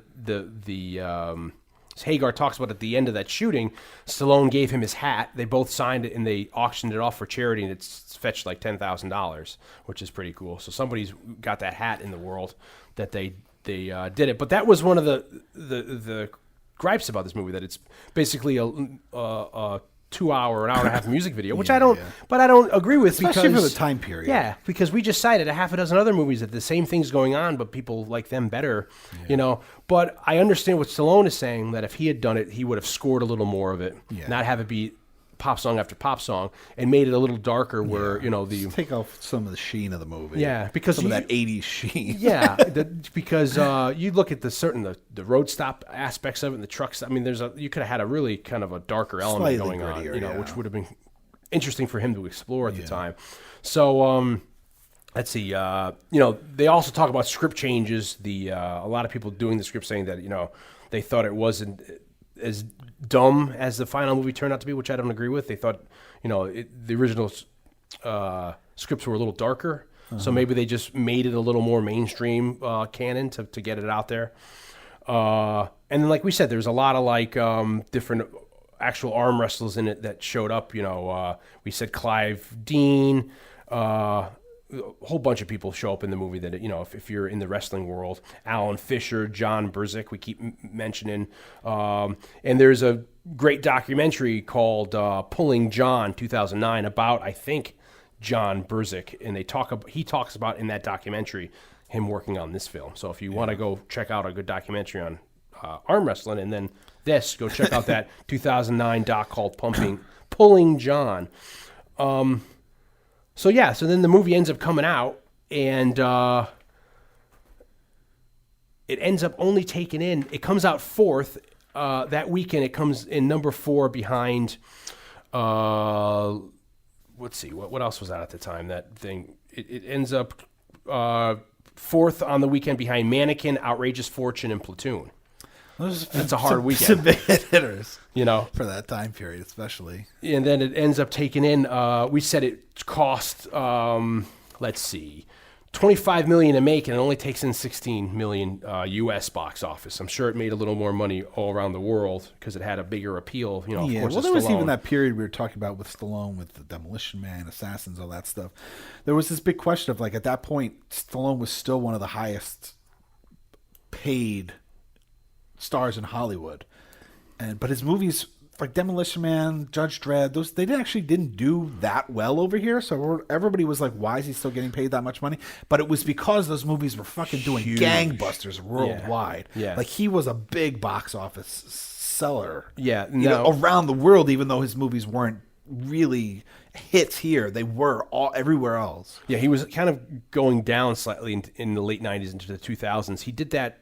What's the race car movie he did with Formula 500? Yeah. The one where he did that with Rennie Harlan. Yeah. Who also did Cliffhanger, which is another one of my favorite Stallone movies. Yeah, that's him in the early 90s, too. That's when he's on top, though. But he does that race car movie, which I forget the name. It's called, like, Race or Speed or Race Car or whatever. Then he does one more, which actually went straight to video here in the Americas, but overseas was released and did gangbusters. Yeah. And then he ends up, in 2005 or 6, he ended up doing a reality show. For a second, it was kind of like a boxing reality show. Yeah. And he did like Get Car. He did the remake of Get Car. Yeah, he which did. Was pretty cool, which was really good around that time. And that made it into theaters. And he was doing little stuff. But I remember when he did that reality show, I met him, and it was really interesting at the time because he was on a show promoting it, the reality boxing show thing. And I walked into the green room and he was there talking, and I said to him, Mr. Stallone, do you mind if I get a picture with you? And he was like, sure. And he never made eye contact with me the entire time. And I took a picture, and he looked great in the picture, and I'll post it if I can find it here. And it almost looks like he's a cardboard cutout in it. And at the time, I was thinking, well, that was really weird. I felt really embarrassed and bad to ask for a picture from him because, he never made eye contact with me. He never touched me. He was kind of like, kind of removed from the situation. But then, when you start thinking about these things, and I've met Schwarzenegger several times where I work, and it's the same kind of thing with him, where you get to this guy's like pantheon of success, where from, let's say Rocky is 1976? Yeah. From 1976 until now, that's 40 years, this guy can't go anywhere without people, hounding him. I talk about when I met Chuck Norris's bodyguard. I'm like, why does Chuck Norris still need a bodyguard now? He's like, well, there's still people who want to try to like fight him on the street. They want to still say I'm the one who sucker punched Chuck Norris, or I'm the one who beat. Yeah. So you have all these nuts you meet. So of course, anywhere Stallone goes, people are going to be wanting a picture with him, to talk to him. So I guess it does get kind of. At first you're kind of like, oh, what the fuck? You can't have time to, but it's like, well, you think about the guy. You're the 40th person today, dude. Yeah, just today, I mean, and it gets kind of like, you can't even go out for a carton of milk without 5 people wanting to take pictures with you, And when you're superstars like a Stallone, like a Schwarzenegger, I mean, anywhere you go, people are going to stop you in any country. You can go to Japan, you can go to wherever. Yeah. So I guess it gets kind of hard where, they just want to be left alone sometimes. But he was really friendly. He was nice to everybody. I'm not in any way saying he's a dick, but he was just kind of like reserved to himself. But he was really, it was really nice guy. And it's surprising, like I said, when you meet these people, oh, he's not as tall as I thought he was. No, he's about my height. Like you're sure about my height, so yeah, he's probably around our height. And I think he even had like maybe Cuban heels on. He maybe had slight lifts in his shoes too. And then like same thing with Schwarzenegger. When I met Schwarzenegger, he's not very tall, but he looks like a gorilla, like his hands like a gorilla's hand, But it's like they're not. You look at them, you think they're going to be 6'5", 6'6", but they're not very tall people. So yeah, he had this slump, and everyone's like, they weren't saying he was finished, but he was kind of like, what's he going to do? And then again, going to how brilliant Stallone is, he ends up writing Rambo 4, and he ends up writing Rocky Balboa, and those are 2 franchises where if you ask me, well, when they were talking about when like, that's like he's going to do it, everybody's like, oh Jesus, look at Rocky 5, look at Rambo 3. There's no way, But he had a stroke of genius where he, I do air quotes. It got accidentally leaked, that red band trailer for for Rambo 4, and that people were like, what the fuck? I know, and I was never more excited for anything in my entire life. I mean, after I saw that fucking trailer, it was edited like he punched some dude's head off his body. Yeah, I mean, it was he stabs a guy and pulls the entrails out, knocks away, takes a 50 cal, and he destroys a guy point blank range with a 50 cal. It was one of the best trailers I'd ever seen. And there are a lot of people I know, and I know a lot of people, me included, that feel that Rocky Balboa is like among the best of the series. Yeah, that's a really good. That's sad. Like Dave, who I brought up earlier, who we went to visit in North Carolina, that's his favorite movie of the entire series. Yeah. And the first one is mine, but I was just talking to somebody who writes for F This Movie, kind of a friendly podcast, a podcast that's friends with our friends of ours.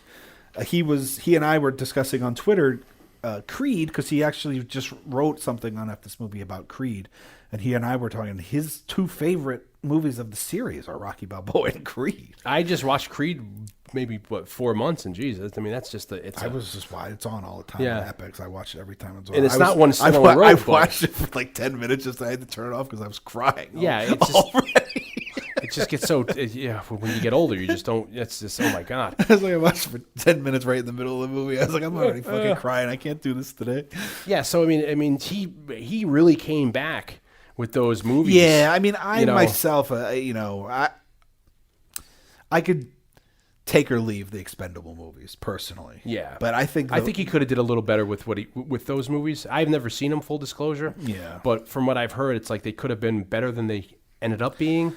But yeah, that's kind of how I feel. There's a lot of they're like Cannonball Run movies, right? They just get everybody together, like yeah, and that's which is a shame because he's coming at that point when the first one comes out. He's coming off of Rocky Balboa and that Rambo movie, which are two really fucking good movies. Yeah. I mean, you could argue that. You could certainly argue, even if you were going to say, okay, the first Rocky and First Blood are the best of the series, you could definitely present an argument that those two movies, that fourth Rambo movie and Rocky Balboa, are the second best movies in the series. Sure. There's certainly an argument to be made there. And there was such a build-up for that first Expendables because you're like, oh my God, it's the entire phone books in that movie. Yeah. And then Schwarzenegger's in that as well. Yeah. So that was like the first time. They did that like Escape from Jail movie. Yeah, which I actually really enjoyed. I like that one too. And there's a sequel to that coming out. I actually really enjoyed too the other one that he just did recently with the guy who's now playing Aquaman. Remember that one where he plays the bat? At the end, they have an axe fight. Yeah, you don't get bullet in the head. Yes, bullet like in the head. You don't get freaking movies with axe fights. That was somebody directed that. That might have been like a Luc Besson or like a foreign director. Yeah, or like maybe Rennie Harlan again, or somebody who knows their shit. That might have been the guy that we were just talking about. I don't remember what podcast, but the guy that did Highlander. Might have been that guy. I can't think of his name at the moment. Australian. But I really enjoyed that movie. That was really cool. Yeah, I like that movie. And that whole end sequence where they have an axe fight in like a factory that's on fire, I thought was brilliant. So yeah, he's really come back and rebounded himself in a way that, like, say, Schwarzenegger really hasn't been able to. After getting out of people politics. like that Maggie movie, which I didn't see, which is like a zombie. But a lot of people family drama. They didn't like the Sabotage movie, and then the other one where he's the sheriff in the town. A lot of people didn't think that they looked great until you saw like what the hell's going on here. I've seen almost all of those. Yeah, I haven't seen any of them. I like yet. them just fine. I do want to get to them at some point. So it's amazing how Stallone's been able to keep it going. He's 70 now and having all that. He's a smart. He's savvy. He's a smart filmmaker. Yeah, as well as a smart businessman. But he's a smart actor. He's a smart director, and he's a smart writer. So I mean, he's really kind of a triple threat in terms of the entertainment business. Yeah, he's an auteur, which is it's the only way to go a lot of times with that. Like, I know a lot of people. I forget who the person was. Maybe it was Schwarzenegger, but they were talking to Eastwood, and that's what Eastwood says. Like, as soon as you're able, maybe it was who was in American Sniper. Who played Chris Kyle in American Bradley Sniper? Cooper. Yeah, he was talking to Eastwood about it, and Eastwood says soon, when you get comfortable, you're going to get bored of acting, and that's when you should move on, start doing other things, get behind the camera, do it for free as much as you can, because that's what you're going to want to do. Well, Robert Rodriguez has that show on his channel, the El Rey, with the director's chair. Yeah, and it's a great show. And the first episode he did was John Carpenter, but he did a Stallone episode where he just talked to Stallone about directing, being a writer director. And when you watch that show in that context, you're like, holy fuck! Like he directed like most of the Rocky movies, wrote all the Rocky movies. He was a hell of a filmmaker. And he's shitting out scripts like nobody's business. Having these or that. And I had read somewhere, I don't know if it's true, but he had written like 15 scripts prior to Rocky. Like he was just trying to get something done. I mean, I can completely identify with that, and he ended up getting Rocky done. So that was his idea, was writing himself into the business, which is really interesting. I guess we're wrapping up here. We were talking about the truck in the original truck he was driving, the 1967 Autocar model Ace 64. They used 3 trucks in the movie, which they had purchased from a local logging company, and one was used for the exterior driving scenes, one was used for the interior driving scenes, and the third was used for the stunt driving scenes when the truck's knocking into things and knocking over fountains and stuff. So we talked about our friend Brad before, who's a trucker. He actually sent us photos of one of the trucks that's been discovered.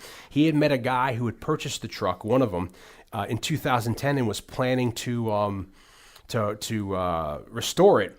And we'll post the photos. There's about 5 of them on our Facebook page, or not our Facebook page, on our website, Saturday Night Movie Sleepovers. And what's interesting about it is the truck must have been purchased from Canon, because the truck went on to be in The Wizard, which I think is the only Wizard we know is the the Fred Savage movie we brought up. I would imagine so. And also ended up used in Messenger of Death, which is a Charles Bronson movie. And then it was used in a post-apocalyptic movie, and I think it was in Tank Girl too. So if you look at these pictures of the truck, the front end, where the hood is, it's a little different because it must have been from the post-apocalyptic movie. But the side of it still has Hawk Hauling on it. And then when you look at the inside, it still has on the roof of it the contraption kind of that Stallone was using to work his arm out. So you can tell it's the actual truck, and this guy is going to hopefully one day restore it, because it'd be sweet to have this auto car restored. But it's pretty sweet to see where this truck ended up, one of the 3. Who knows where the other 2 went. So again, thanks to Brad for sharing these bad boys. He sent this to me like last year. I was like, holy crap. Yeah, I remember we were looking at it. I think he might have sent it to us through the site or something. Yeah, and I was like, this is so awesome. In the 5 pictures you could see. So that it's cool to think that then it went on to this truck has had a journey in other movies as well. I'm sure some people may know, but there is a IMDb out there for vehicles, and it's called IMCDB, and it's like it has cars. It's Internet Movie Cars database, and it has all kind of cars and trucks. So you can actually go to imcdb.org, and you can look up stuff. So you might be able to find, I haven't done extensive research on it, but you could probably find your favorite car or truck in a movie, and you might be able to see where it's ended up in other movies. But we'll post these pictures of the auto car, the truck Stallone drives from 2010, because it's really interesting to see what it looks like now, and hopefully the guy one day will restore it. And we talked about last point, the toys for the movie by Lewco, Lewco Toys. I'd never heard of the company. We looked, and the only thing that it did aside from these were like Gumby we saw. Yeah, that's as far as we could find. Yeah, Gumby toys. But again, if you look at these, they designed maybe like 6 figures. And they had actually designed one of that girl, the woman Lori, who we had talked about. Lori Cole. But then they were like, there's no market. Yeah, like nobody's going to buy a female figure for this. Sad. But they did it off of Bull Hurley, what's his face in the movie. Yeah. They did it off of maybe Clive Dean, and then they did it off of maybe John Brezirk. So they actually modeled them off of all the people, and then they had a Stallone guy, and then they sold like a little table so you can have. It's almost like I don't know if it's like the robots, the punch, sock them, and pop them, but you get them on the table. Looks like there's a switch on their back that maybe once you plug them in, they can maybe, I don't know if they're flipping arms, but it's, maybe we might have to get them off of eBay and see we can. That's what we should have did for this cast, a little extra. Had us playing them, video, of us doing them, And then lastly, we looked. The original truck from the movie, that the Volvo truck that the real guy won and sold, that's in the movie, that's for sale, and the guy only wants $22,500 for it, $22,000 somewhere, and it has the original paint job, except that it added like in the extended sleeper, it says like over the top. But then also for sale is the original fiberglass table that they use, because they didn't use fiberglass tables in the real tournament. Plexiglass. But they used, for, I guess, to make it more cinematic, they used a plexiglass table for the final bout. Because if you look at Stallone when he's doing all the other stuff, he's actually using real tables.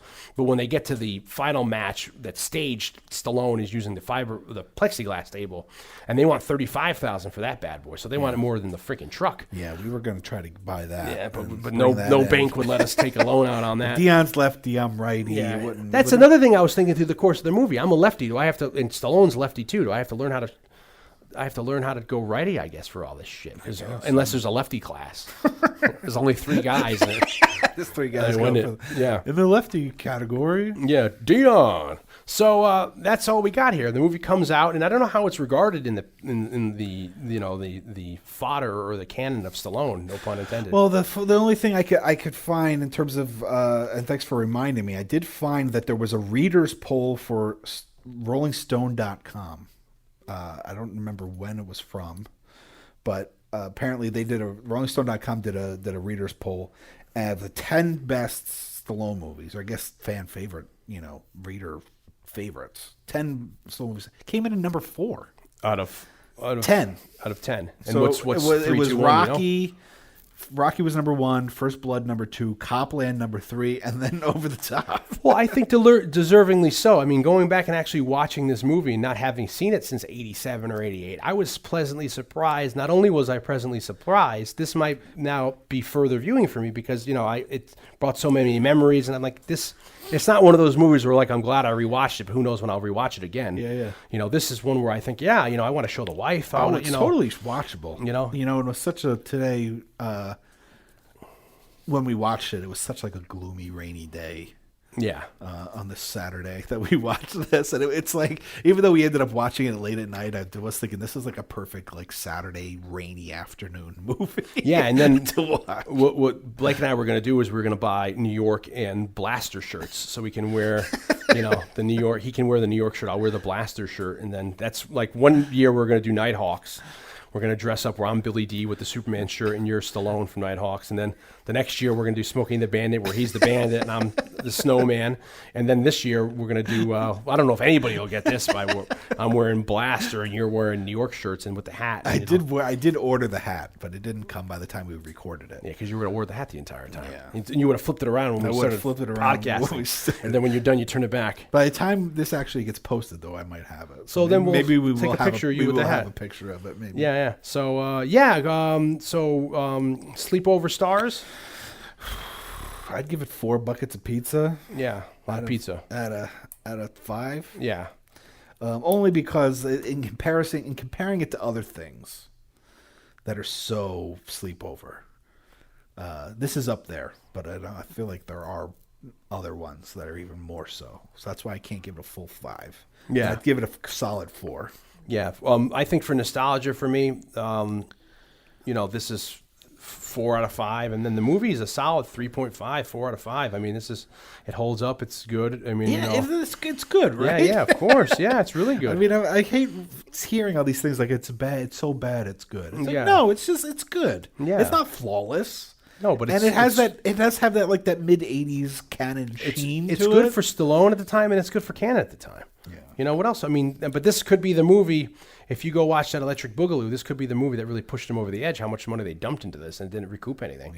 Yeah. So that's sad. But I mean, I think it's a great movie, and I think because of the uniqueness of what it's about and Electric and all Boogaloo that. is that documentary that we on mentioned Cannon. in previous podcasts, which was streaming on Netflix at the time. You can watch it for free there. But the classic. This is even though it's not officially summer, I feel like this is our roll in. Or this is our summer kind of our. I mean, technically, you could even argue the Fifth Element, but now it's like we're going to be hitting June. We're going to, we're getting this baby up into gear. Yeah, we're going to have a lot of stuff coming out this year. A lot of rolling.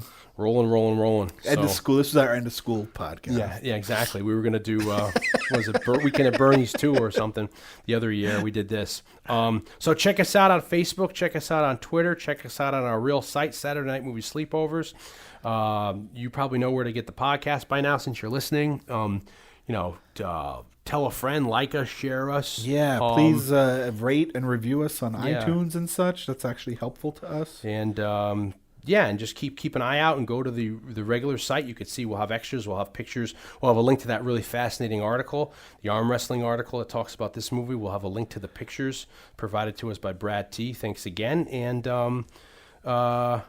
And if you get the hat in time, we'll put a link to the hat up too. Nice. And we might even, if we can find some other footage, because there's footage from other documentaries of the other qualifying competitions, and as well as other footage of the tournament at the time. So maybe we'll put some of that in if you want to check out the real life arm wrestlers doing the tournament.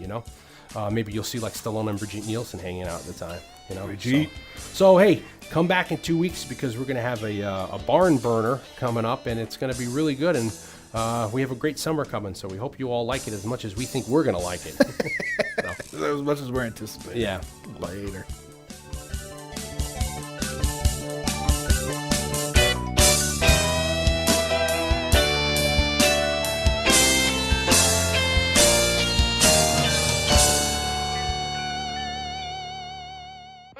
For every man who wears Brute, there's a woman who loves what he smells like. There's something about Brute that's nice to be close to, and nobody knows that better than a woman. Honey, I was just thinking about you. Brute. It smells like a man. And now, Brute invites you to enter the over-the-top Brute sweepstakes. Win one of 10 Brute Dodge 4x4s. Entries where Brute gift sets are sold.